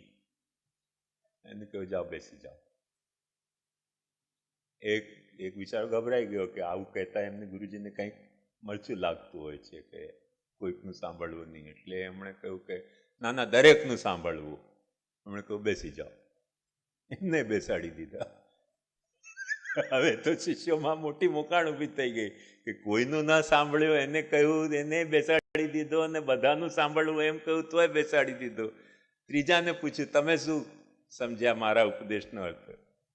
એણે કહ્યું કે સમજ્યો તો ખરો, પણ આપ આજ્ઞા આપો તો કહું. એણે કહ્યું કે બોલે કે જ્યાં પણ સાંભળવું ત્યાં આપ જ બોલી રહ્યા છો એમ ભાવના કરીને સાંભળવું. તો બેસી જાઓ. હવે તો શિષ્યોમાં ખલબલ મચી ગઈ, પ્રલય થવાની નોબત આવી કે પછી હવે શું કરવું ઉત્તરાધિક થવા માટે? ચોથા શિષ્યને બોલાવ્યો. એણે કહ્યું કે તમે શું સમજ્યા મારા ઉપદેશનો સાર? એ કંઈ બોલ્યો જ નહીં. એણે કહ્યું તને પૂછું છું શું સમજ્યો? એ કંઈ બોલ્યો જ નહીં. ત્રીજી વખતે પૂછ્યું શું સમજ્યો? કંઈ બોલ્યો જ નહીં. એણે કહ્યું આ મારો ઉત્તરાધિકારી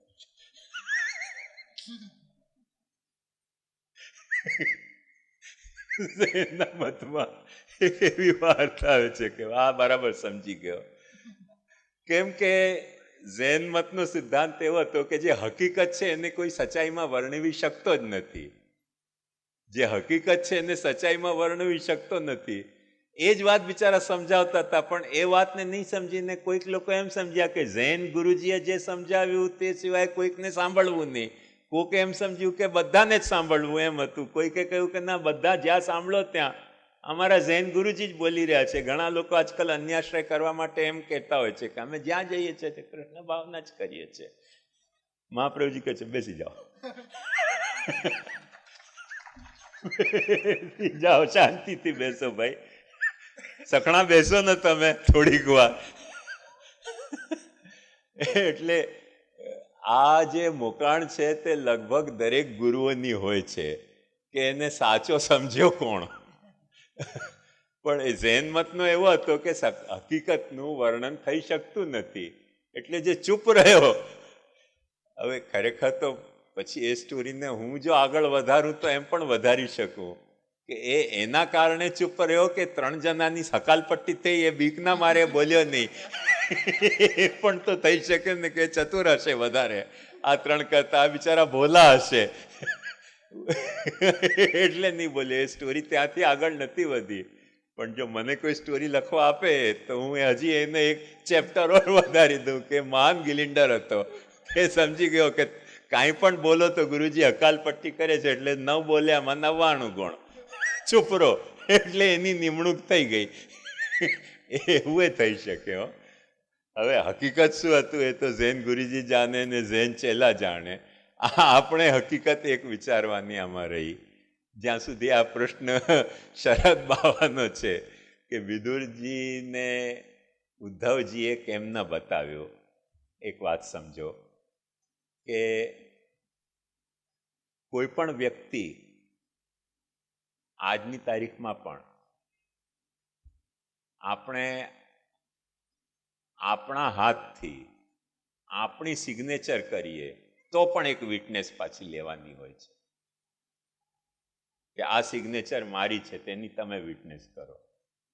એફિડેવિટમાં તમે કરો ને, તમે તમારો ફોટો ચોંટાડ્યો, તમારી સિગ્નેચર કરી, બધું તમે લખ્યું, પાછું એને પાછું ટેસ્ટિફાઈ કરવા માટે એક કાઉન્ટર સિગ્નેચર ઓર લેવાતી હોય છે કે ભાઈ એનો વિટનેસ લખો. હવે માણસો ખોટી વિટનેસ ઊભી નથી કરતા એવું છે?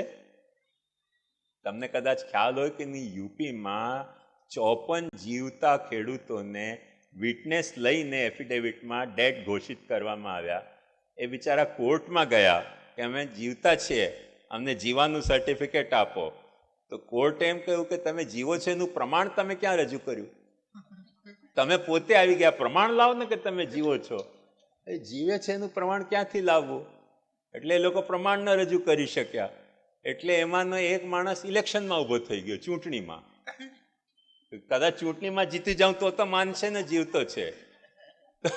તો ઇલેક્શન કમિશનરે એમ કહ્યું કે ઠીક છે, તમે ચૂંટણીમાં જીતાઈ જાઓ કે હારી જાઓ એની સાથે અમને નિસ્બત નથી, પણ તમે જીવતા છો એનો પ્રમાણ તો આપો.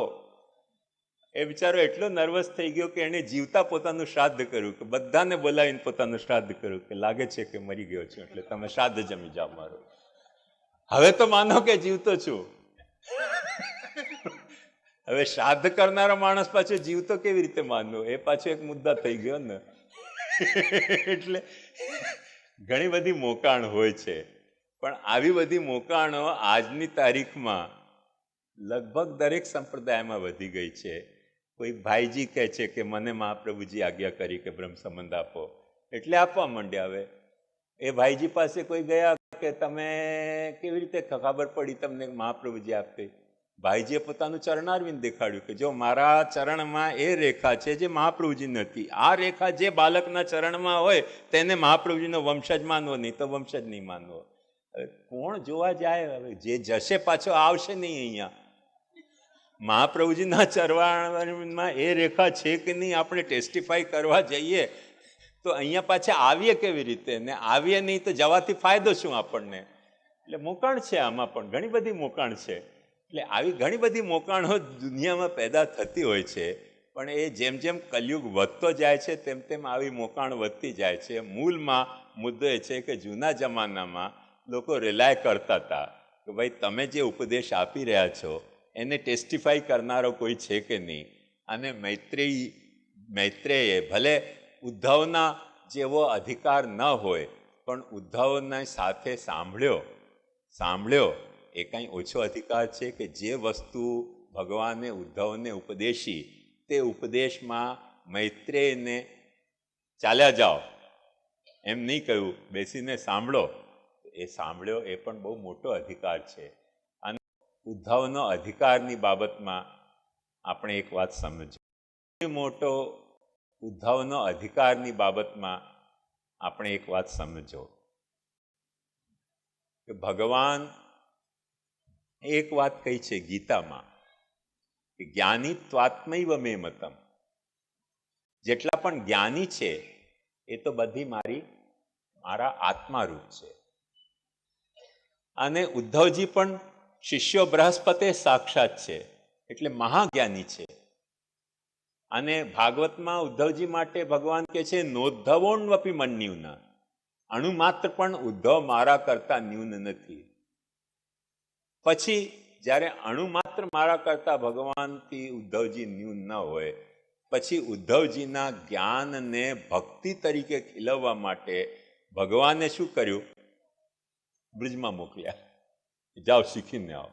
તમે જાણો છો બધું, પણ તમે મને માણી નથી શક્યા. તમે મને જાણો છો, હું પણ તમને જાણું છું. તમે મારી બધી હકીકત જાણો છો, તેથી તમારા કરતા સારો દૂત મારા માટે કોઈ હોઈ શકે નહીં. પણ તમે જાણો છો પણ માણી નથી શકતા. જો મને માણવું હોય તો તમને ટ્રેનિંગ લેવી પડશે, જે મને માણતા હોય એવા બ્રજભક્તોની. એટલે જાઓ ત્યાં જઈને તમારું જ્ઞાન છાંટો. ઉદ્ધવજીએ જ્ઞાન છાંટ્યું, અને જ્ઞાન છાંટ્યું ત્યાં અસર ન થઈ. આપણા સુરદાસજીએ બહુ સુંદર એ બાબતમાં કહ્યું છે કે ઉધો જોગ શીખાવનાએ. ગોપીઓના વતી કે છે. એટલે જો ભસ્મ, શૃંગ અને યોગાસન જો અમને ભગવાન શીખવવા માંગતા હોય તો જે વખતે ભગવાન વ્રજમાં હતા તે વખતે અમને કેમ ન શીખવાડ્યું? તમને મોકલાવીને કેમ શીખવાડે છે? તબહી ક્યો ન જ્ઞાન ઉપદેશો, અબ ક્યો તુમે પઠાય. એટલે તમારો ઉપદેશ સાંભળવા અમે નથી માંગતા. અને નથી માંગતા એમ કહીને ઉદ્ધવજીને સામે જે વાતો ભગવાનની કરી એ તો પદ તમે વાંચશો તો તમને પૂરો એ પદની બ્યુટીનો ખ્યાલ આવશે. અબ કિત રાસ રચાય. હવે યોગી થઈ ગયા છો તો પછી રાસ શા માટે રચાવ્યો તમે? એટલે કે છે ઉધો જોગ શીખાવવાના આવે, અને એને થોડોક નાકથી બોલો ને તો ઉધોનો ઊંધો આપણને સંભળાય કે ઊંધો જોગ શીખાવવાના. શા માટે ઊંધો? એ વાત સમજો કે મહાત્મી જ્ઞાન પહેલા હોય, પછી સ્નેહ હોય, સ્નેહ પછી પાછું મહાત્મી જ્ઞાન હોય. શ્રી મહાપ્રભુજીએ વાત કરી છે કે તમને સ્નેહ મહાત્મી જ્ઞાન વિના તમારામાં પ્રકટ કર્યો છે. તમારામાં બ્રજભક્તોમાં મહાત્મી જ્ઞાનના વિના સ્નેહ પ્રકટ કર્યો છે, સ્નેહનું પાલન કર્યું છે, અને સ્નેહનો પાછો વિપ્રયોગ દ્વારા કોઈક ને કોઈક જાતનો ઉપસંહાર પણ કર્યો છે. એટલે બ્રહ્મા વિષ્ણુ રુદ્રુશ્ચ ભૂતવા પુનઃ કૃષ્ણો અભવત, એ પાછા કૃષ્ણ બની ગયા એમ કે છે ત્યાં મહાપ્રભુજી રાસ પંચાધ્યાયમાં. તો પહેલા તમને કોઈક સ્નેહનો ઉપદેશ આપ્યો, તે સ્નેહનું પાલન કર્યું, તે સ્નેહનો પાછો ઉપસંહરણ કરીને પાછું જ્ઞાન આપવા મોકલાવો છો. તો ગોપીઓનો, વ્રજભક્તોનો અભિગમ એવો છે કે સ્નેહ સિદ્ધ થયા પછી મહાત્મી જ્ઞાનનો બહુ ઉપયોગ નથી રહી જતો. સ્નેહ સિદ્ધ થયા પહેલા મહાત્મી જ્ઞાનનો બહુ મોટો ઉપયોગ છે, અને સ્નેહ સિદ્ધ થયા પછી મહાત્મી જ્ઞાનનો ઉપયોગ નથી રહી જતો. એટલે આપણે ત્યાં તો નહીં, પણ ચૈતન્ય સંપ્રદાયમાં બહુ સુંદર છે કે જ્ઞાન વૈરાગ્યયો ભક્તિ પ્રવેશાયોપયોગિતા ઈશત પ્રથમમેવેતિ નાંગત્વમુચિતમ તયો યદુભે ચિત્ત કાઠિન્ય હેતુ પ્રાય સતામ મતે. જ્ઞાન અને વૈરાગ્યની આ વાત હું ભાગવત મહાત્મ્યના સંદર્ભમાં કહી રહ્યો છું. જે વૈરાગ્યની વાત પ્રશ્ન કરતા પૂછી છે, તો જ્ઞાન અને વૈરાગ્યની આવશ્યકતા શરૂઆતમાં બહુ મોટી છે. અને શા માટે મોટી છે એનું ધ્યાનથી કારણ સમજો. કેમ કે આપણને પ્રભુ દેખાઈ રહ્યા છે, પણ આપણે પ્રભુને જોવા માટે તત્પર નથી. આપણે પ્રભુના જ કોઈક ને કોઈક રૂપને સ્નેહ કરી રહ્યા છે, પણ પ્રભુના મૌલિક રૂપને સ્નેહ નથી કરી શકતા. પ્રભુના વૈષયિક રૂપોને સ્નેહ કરવાને કારણે એમાં આપણો વિષયાનુરાગ આડે આવી રહ્યો છે.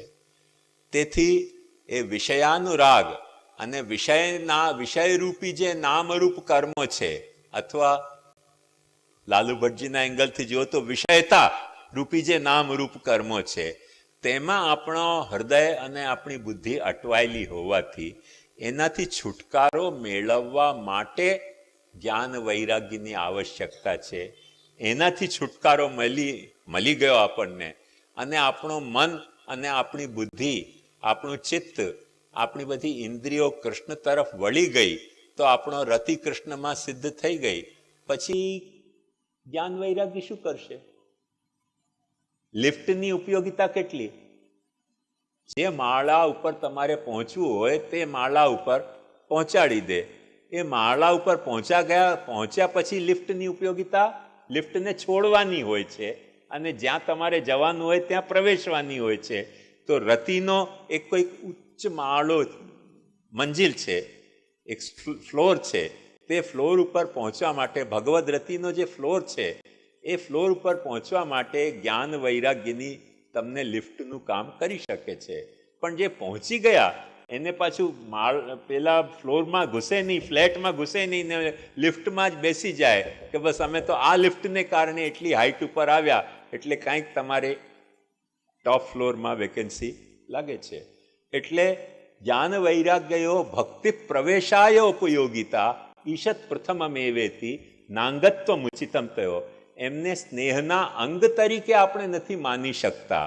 સ્નેહના અંગ નથી, પણ સ્નેહ તરફ વાળવા માટે જ્ઞાન વૈરાગ્યની, વિષય વૈરાગ્યની અને પ્રભુના જ્ઞાનની સાચી આ ઉપયોગિતા છે. પણ એ સ્નેહના અંગ નથી. સ્નેહ પોતાનામાં સર્વસમર્થ છે. ભગવદ રતિ પોતાનામાં સર્વસમર્થ છે. એટલે બ્રજભક્તો ઉદ્ધવજીને કહે છે કે તબહી ક્યો ન જ્ઞાન ઉપદેશો, તબ કિત રાસ રચાય, ઉધો જોગ શીખાવનાય. તો એ વાત સમજો કે એના માટે ઉદ્ધવજીને જ્ઞાન પછી ભક્તિનો ઉપદેશ લેવા માટે બ્રજભક્તો પાસે મોકલ્યા કે તમે જાણો છો મને, એ વાત બહુ સારી છે, માનો છો એ પણ વાત સારી છે, પણ તમે મને માણવું કેવી રીતે એ જો શીખવું હોય તો બ્રજભક્તોથી તમારે શીખવું જોઈએ. અને એ ટ્રેનિંગ લીધેલા ઉદ્ધવજીને ભગવાન એ ભાગવતનો મુખ્ય ઉપદેશ આપ્યો. કેમ કે ભાગવતના જે મુખ્ય અંગ છે, ભાગવતના મુખ્ય અંગમાં પણ એ વાત કહેવામાં આવી છે કે કથા ઇમાસ્તે કથિતા મહીયસામ વિતાય લોકેશુ યશ પરેયુષામ વિજ્ઞાન વૈરાગ્ય વિવક્ષયા વિભોર વચો વિભૂતિ નતુ પારમાર્થ્યમ.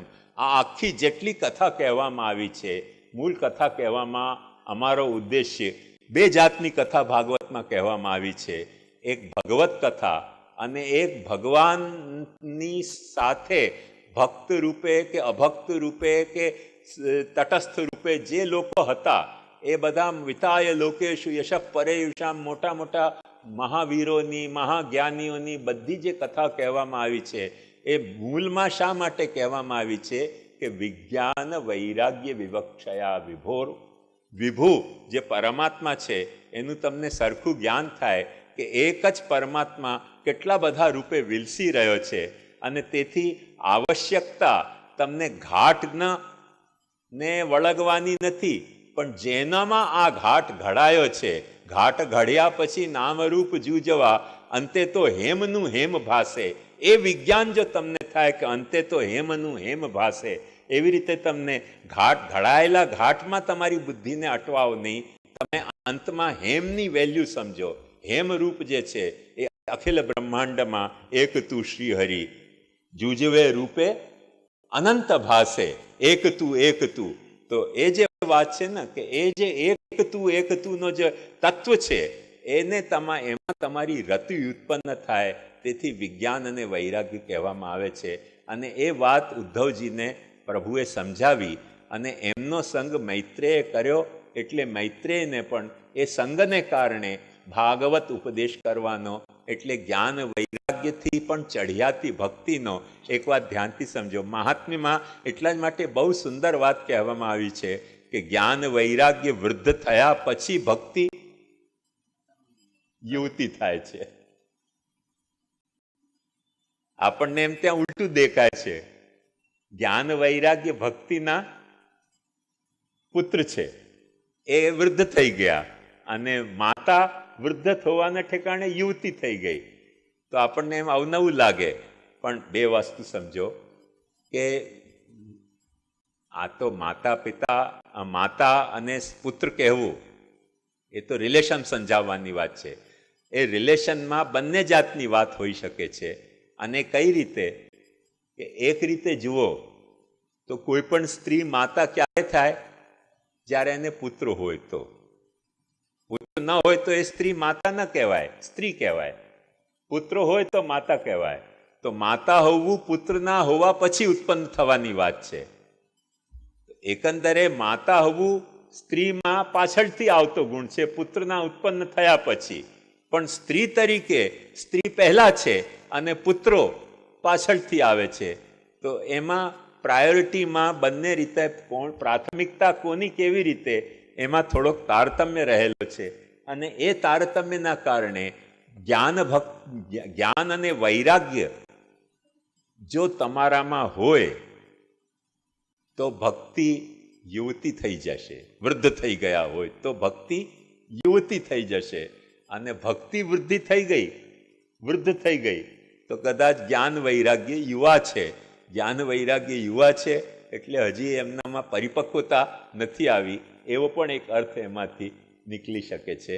એટલે ભાગવત શું કરવા માગે છે? આખા મહાત્મ્યનો વર્ણનમાં ભાગવત એ કહેવા માગે છે કે એક વાત નિશ્ચિત સમજો કે ભક્તિ જો તમારી પ્રબલ હશે તો જ્ઞાન વૈરાગ્ય એના પાછળ પોતાની મેળે સ્વસ્થ રહેશે. અને ભક્તિ જો પ્રબલ ન થઈ તો આ મેળવેલ જ્ઞાન અને મેળવેલ વૈરાગ્ય પણ ન શોભતે જ્ઞાનમલમ નિરંજનમ. જ્ઞાન પણ શોભાસ્પદ નથી અને વૈરાગ્ય પણ. કેમ કે વૈરાગ્ય તમને ભગવાનમાં અનુરાગ ન થયો અને વિષયમાં વૈરાગ્ય થયો તો મહાપ્રભુજી એક બહુ સુંદર વાત કહે છે કે ભગવાન સાથે જે લોકો દ્વેષ કરતા હતા, અસુરો, એ અસુરોના દ્વેષને સંતોષવા માટે ભગવાન જ્યારે પ્રકટ થયા ત્યારે તો અસુરોના દ્વેષથી ને કારણે અસુરોની મુક્તિ થઈ. પણ તમે જ્યારે ભગવાનથી દ્વેષ નથી કરતા અને ભાગવત રૂપોથી ભાગવત રૂપ જે જગત છે એનાથી દ્વેષ કરો છો, વિષયથી દ્વેષ કરો છો.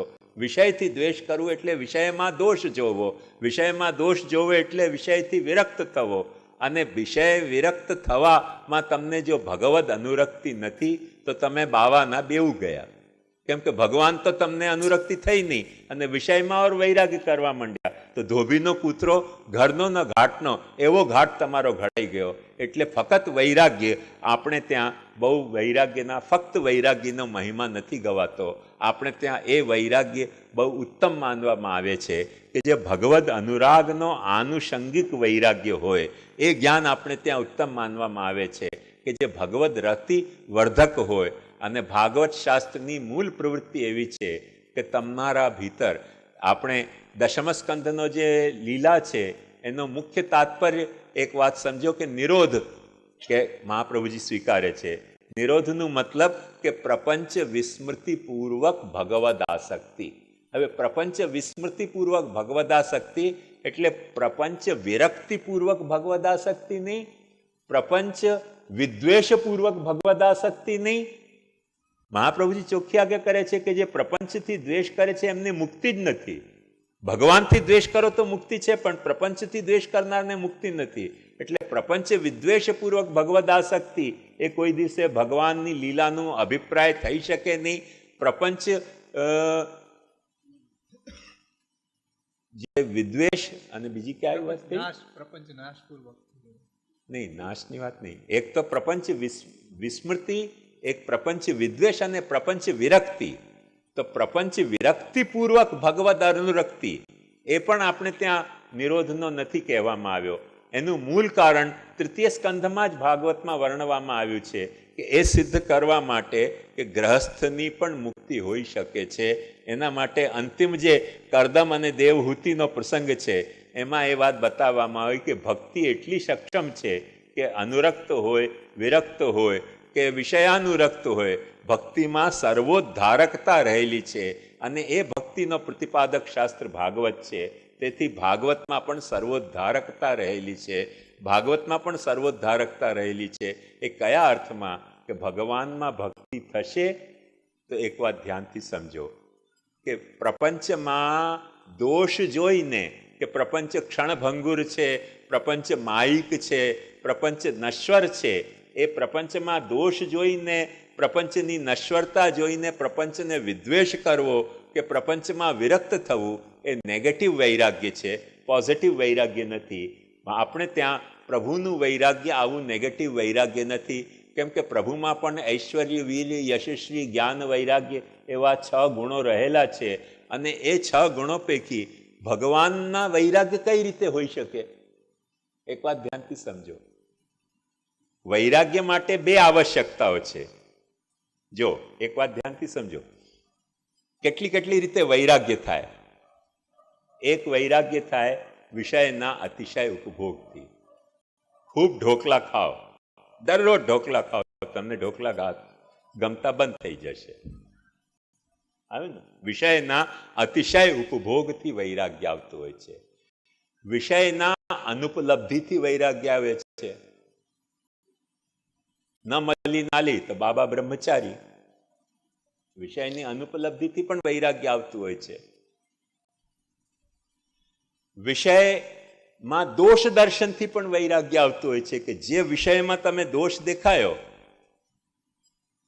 તરત તમને વૈરાગ્ય આવી જશે.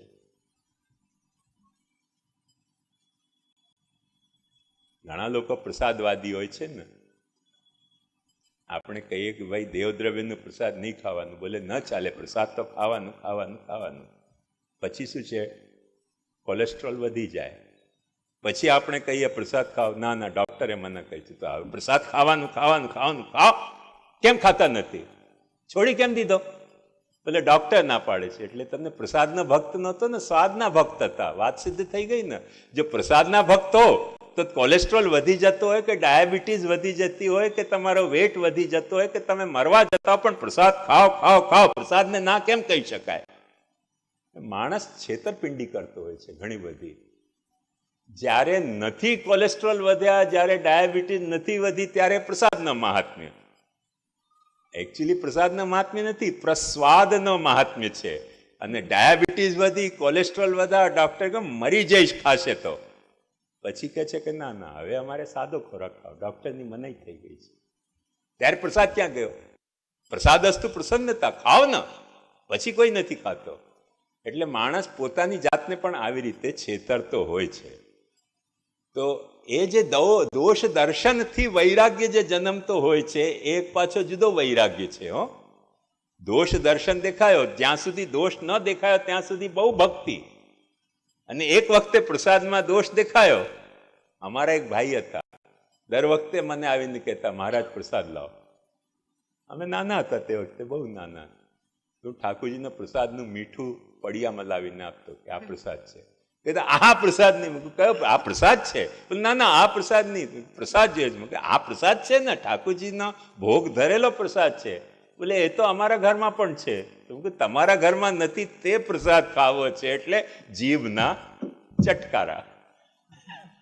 મીઠું તમારા ઘરમાં અવેલેબલ છે, મિષ્ટાન અવેલેબલ નથી, તેને તમે પ્રસાદ કહી રહ્યા છો. અને પ્રસાદનો જ ભાવ શુદ્ધ હોય તો આટલો પડિયામાં મીઠું આપું, કેમ તમે પ્રસાદ ન લઈ શકો? લેવું જોઈએ પ્રસાદનો ભાવ હોય તો. ના એ પ્રસાદ નહીં, પ્રસાદ જોઈએ છે. આમ પાછું આમ કર્યો એટલે આપણને એમ સજેસ્ટ કરે કે કયો પ્રસાદ જોઈએ છે. લાડવા, બુંદી કે, સેવ કે, મનોહર કે, મગધ હુકે, મોહન થાલ, કેસરી ધરી હે, नेग लाए के, घनश्याम प्यारे, पेड़ा, बर्फी, बादाम पाक, पेठा पाक, मावा दार, गुंजा, देख खाए के. એ પ્રસાદ, એ જ પ્રસાદ, બીજો કોઈ પ્રસાદ નહીં તો મીઠું કેમ પ્રસાદ ન કહેવાય? ચરણાર વિંદમાં સમર્પેલી તુલસી પ્રસાદ કેમ ન કહેવાય?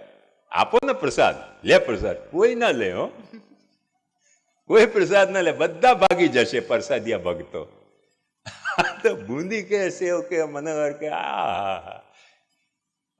અમારા એક માજી હતા મુંબઈમાં, તો એ મને અક્સર કહેતા કે અરે શ્રીનાથજીની જે પેલી ખાસા પૂડી હોય છે, સ્વાદ તો જુઓ તમે, જીભમાં સ્વાદ આવે છે.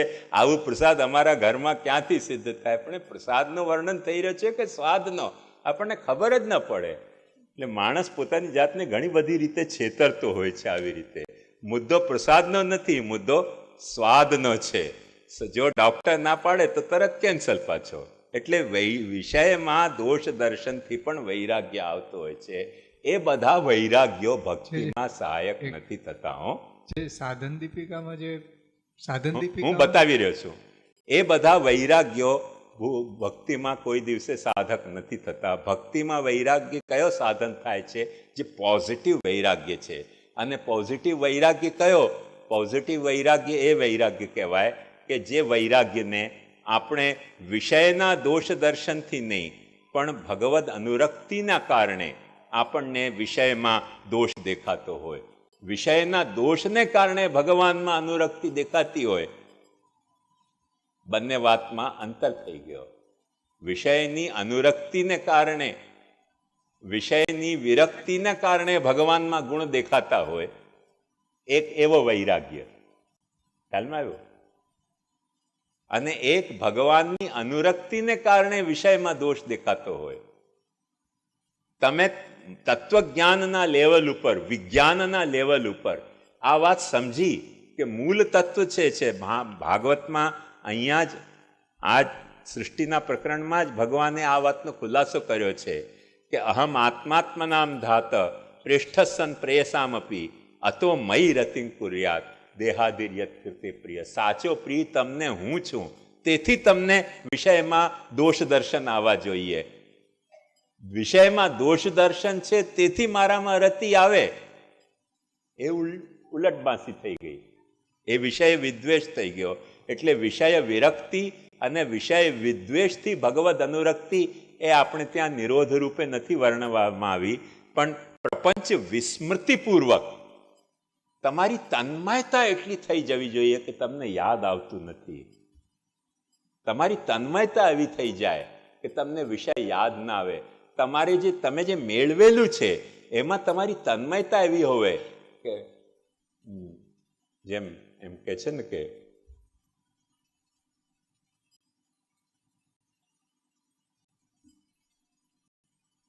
એક બહુ સુંદર ગઝલ છે, એમાં એમ કહેવામાં આવે છે કે જુસ્તજુ મેરી આખરી તુમ હો, અબ કોઈ આશના નહીં બાકી. મારા હૃદયમાં કોઈકને ચાહવાની વૃત્તિ નથી રહી ગઈ, કોઈને ચાહવાની વૃત્તિ નથી રહી ગઈ, તમે એટલા ગમો છો.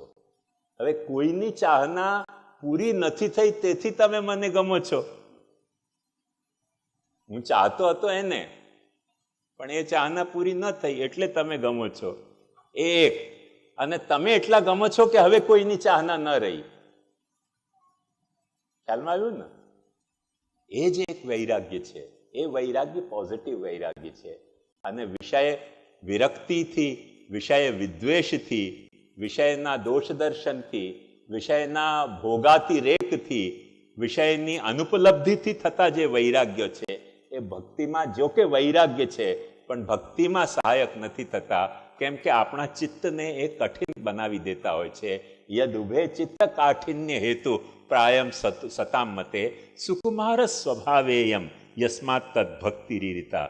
ભક્તિનો જે સ્વભાવ છે એટલો કોમલ, નાજુક, નમણો ભાવ છે કે આવા કઠિન ચિત્તવાલા, જેને દોષ પૂરતા હોય, જેને અનુપલબ્ધિની વસવસો હોતો હોય કે રહી ગયો તે રહી ગયાનો વસવસો, કહી ગયો તે કહી ગયાનો વસવસો, જિંદગી એક વસવસાનું નામ છે.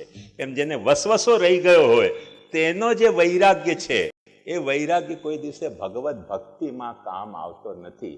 ભગવત ભક્તિમાં જે કામ આવે છે તે ભગવત અનુરક્તિના કારણે કોઈક વસ્તુ આપણને ગમતી ન હોય, ભગવાનની અનુરાગમાં આપણી મસ્તી એવી હોય. અરે એક સાધારણ દાખલો આપું. મોટા ભાગે નવી પરણેલી પત્નીનો અને પતિઓનો ઝઘડો થાય છે ને, કઈ જાતનો થાય છે? એક વાત જુઓ, માએ કોઈક જાતનો આઈટમ ખવડાવીને છોકરાને કન્ડિશન કરી દીધો હોય કે તેને પેલો સ્વાદ ગમે, મસાલાનો, મિર્ચનો, જે મા કરતી હોય તે. ઓચિંતી બિચારી છોકરી આવી હોય પોતાના માયરીએથી, એની કોઈક બીજા સ્વાદની ટ્રેનિંગ હોય. એ સ્વાદનું એ જ્યારે બનાવે ત્યારે કહે છે કે મા જેવું સ્વાદ નથી આવતો, એટલે એનો ઈગો ઘવાઈ જાય કે માવડીઓ છે, હું બા રાંધું તે ગમતું નથી ને બા કરે તે જ ગમે છે, માવડીઓ છે.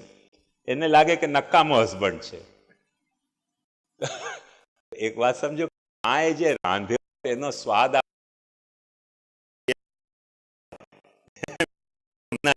મા છે એમને આપણને કૃષ્ણનો સ્વાદ આપ્યો છે, મુકુંદ રતિ વર્ધનની.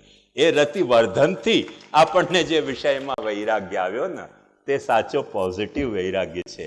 આપણે માવડિયા થવું જોઈએ યમુનાજીના.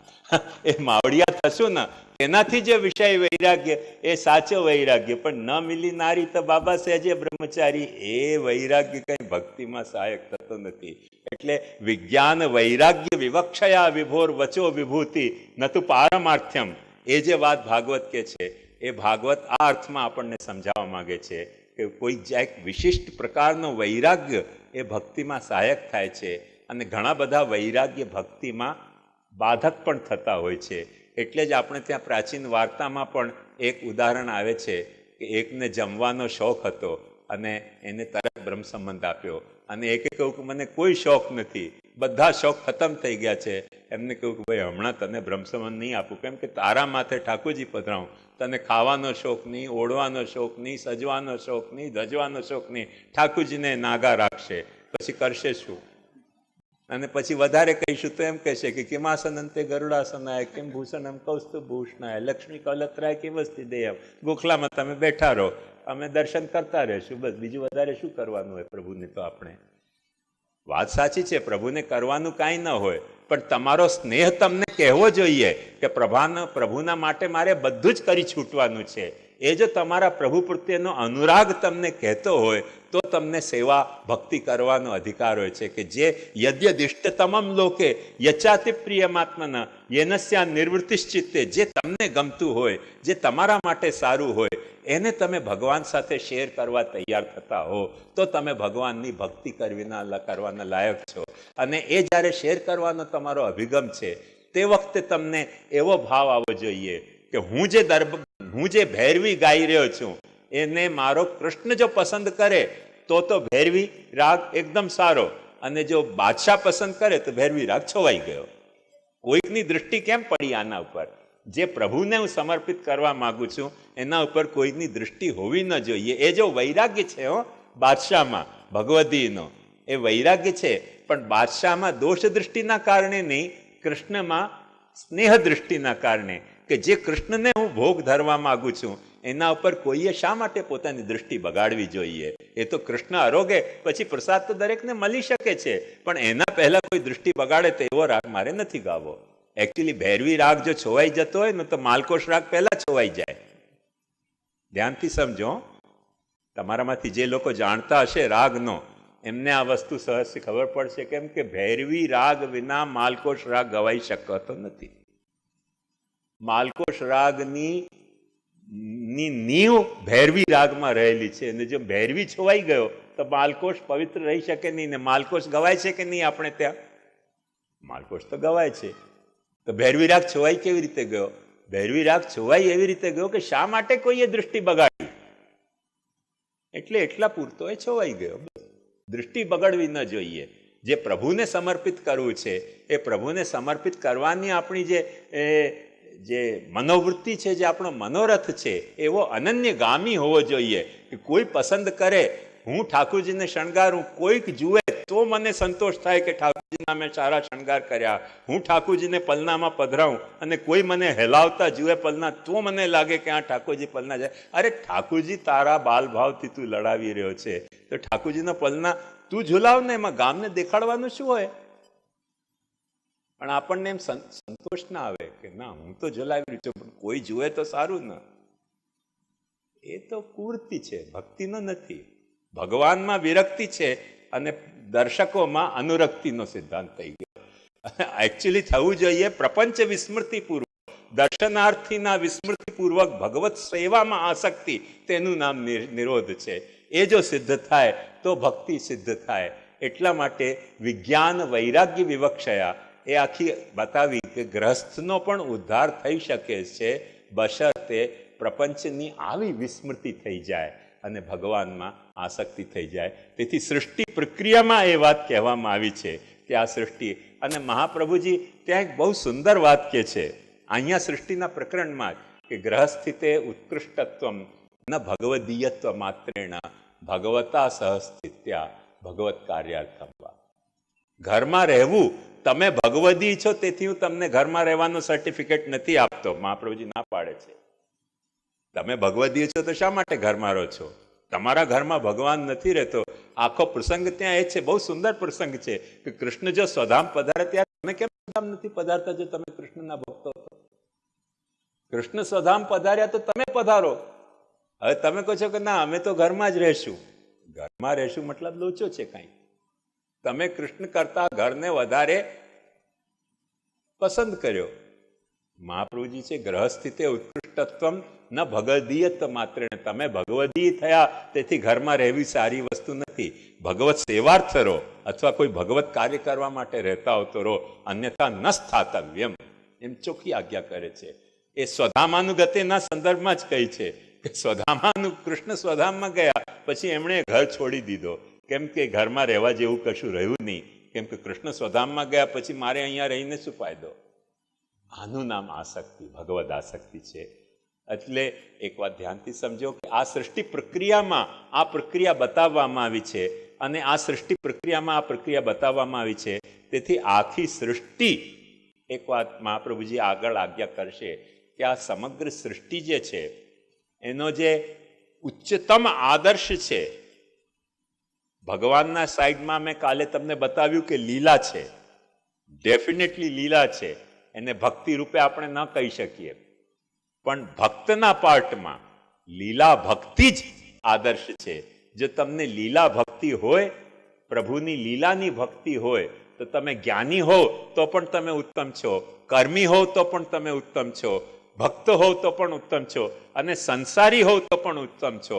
બ્રહ્મ ભાવાત્તુ ભક્તાનામ ગ્રહે વિશિષ્યતે. એ ન્યાયથી તમે સંસારી હો તો પણ જો ભગવત લીલાનું રક્તિ તમારામાં છે, આ સમગ્ર જગતને ભગવાનની લીલા તરીકે તમને જોવાની પરખ તમારામાં આવી ગઈ હોય તો તમે કાંઈ પણ હો. એટલે મહાપ્રભુજી તો વૃત્તને મહાપુષ્ટિ કહે છે. એવમ ઇન્દ્રિય મહાપુષ્ટિ સર્વ બાધા નિરૂપિતા. પછી દૈત્ય પુષ્ટિ રથોચ્યતે સર્વ બાધક રૂપાહી દૈત્ય પુષ્ટિ રથોચ્યતે. એટલે દૈત્ય વૃત્રાસુરનો શું કે છે કે અહમ હરેસ્તાવ પાદૈક મૂલ દાસાનુદાસ ભવિતાસ્મે ભૂયા મનસ્મરેતાસુ પતેર ગુણાંસ્તે ગૃણી નનાક પૃષ્ઠમ ન ચ પારમેષ્ઠ્યમ ન સાર્વભૌમમ ન રસાધિપત્યમ ન યોગ સિદ્ધિર અપુનર્ભવમ વા સમંજસત્વા વિરહ્ય કાંક્ષે. મારે કોઈ ચીજ નથી જોઈતી, તું જોઈએ છે, તું જોઈએ છે, તું જોઈએ છે. અને તે પણ કયા સંબંધથી જોઈએ છે? ભક્તિના સંબંધથી તું મને જોઈએ છે. તો એ અસુર પણ ભક્ત હોઈ શકે છે જેને એ ભાવ ભગવાનમાં સ્પષ્ટ છે. એ આખો આપણી સૃષ્ટિનો પ્રયોજનમાં ક્યાંક ને ક્યાંક ભગવાનના સાઈડથી જોવા જતા લીલા પ્રયોજન છે. તો જીવના સાઈડથી મહાપ્રભુજી એમ માને છે કે લીલાનું રક્તિ એ જીવનનું સૌથી મોટું પ્રયોજન છે. ભગવત લીલાનું રક્તિ, એ ભગવત લીલાનું રક્તિ આપણામાં હોય ને તો મહાપ્રભુજી ભગવત સેવા રહિતને પણ ઉત્તમ માને છે, અને લીલાનું રક્તિ ન હોય તો ભગવત સેવા સહિતને પણ મહાપ્રભુજી ઉત્તમ કક્ષાના અધિકારી નથી માનતા. એક વાત લખીને તમે ચોખ્ખી રાખો કે ભગવત લીલાનું રક્તિ નથી. એટલે જ હું અવારનવાર કહેતો હોઉં છું કે આ ભાગવત તમે પારાયણ કરો, આ ભાગવતનું ચિંતન કરો, અને ભાગવતનું ચિંતન કરીને તમારા માથે બિરાજતા ઠાકુરજીમાં તમારે એવી અનુરક્તિ થવી જોઈએ કે ભાગવતમાં જેનું વર્ણન આવ્યું છે તે મારા ઘેર બિરાજતા ઠાકુરનું વર્ણન આવ્યો છે. ભાગવતના જે 12 સ્કંદ છે એ મારે ઘેર બિરાજતા મારા ઠાકુરજીના 12 શ્રીઅંગ છે. અને આ જે ભાગવતનું જે વર્ણન આવ્યું છે એમાં જે ભગવાનની ઉદ્ધારકતા બતાવી છે તો આ મારા ઠાકુરજીના ડાબા અને જમણા 2 હસ્તો છે જેનાથી મારો ઉદ્ધાર પ્રભુ કરવા માગે છે. એ ભાવ તમારામાં જાગ્યો તો તમને લીલાનું રક્તિ સેવામાં પ્રકટ થશે, અને નહીં તો તમને સેવાનું રક્તિ નહીં પ્રકટ થશે, સેવા અહંકાર પ્રકટ થશે કે તમે સેવા કરી રહ્યા છો. ભગવાનની લીલા, તમારી સેવા સ્વીકારવાની લીલાને તમે માણી નથી રહ્યા, પણ તમારી સેવા કરવાનો અહંકારને તમે જાણી રહ્યા છો સરખી રીતે. કોણ કરે છે સેવા?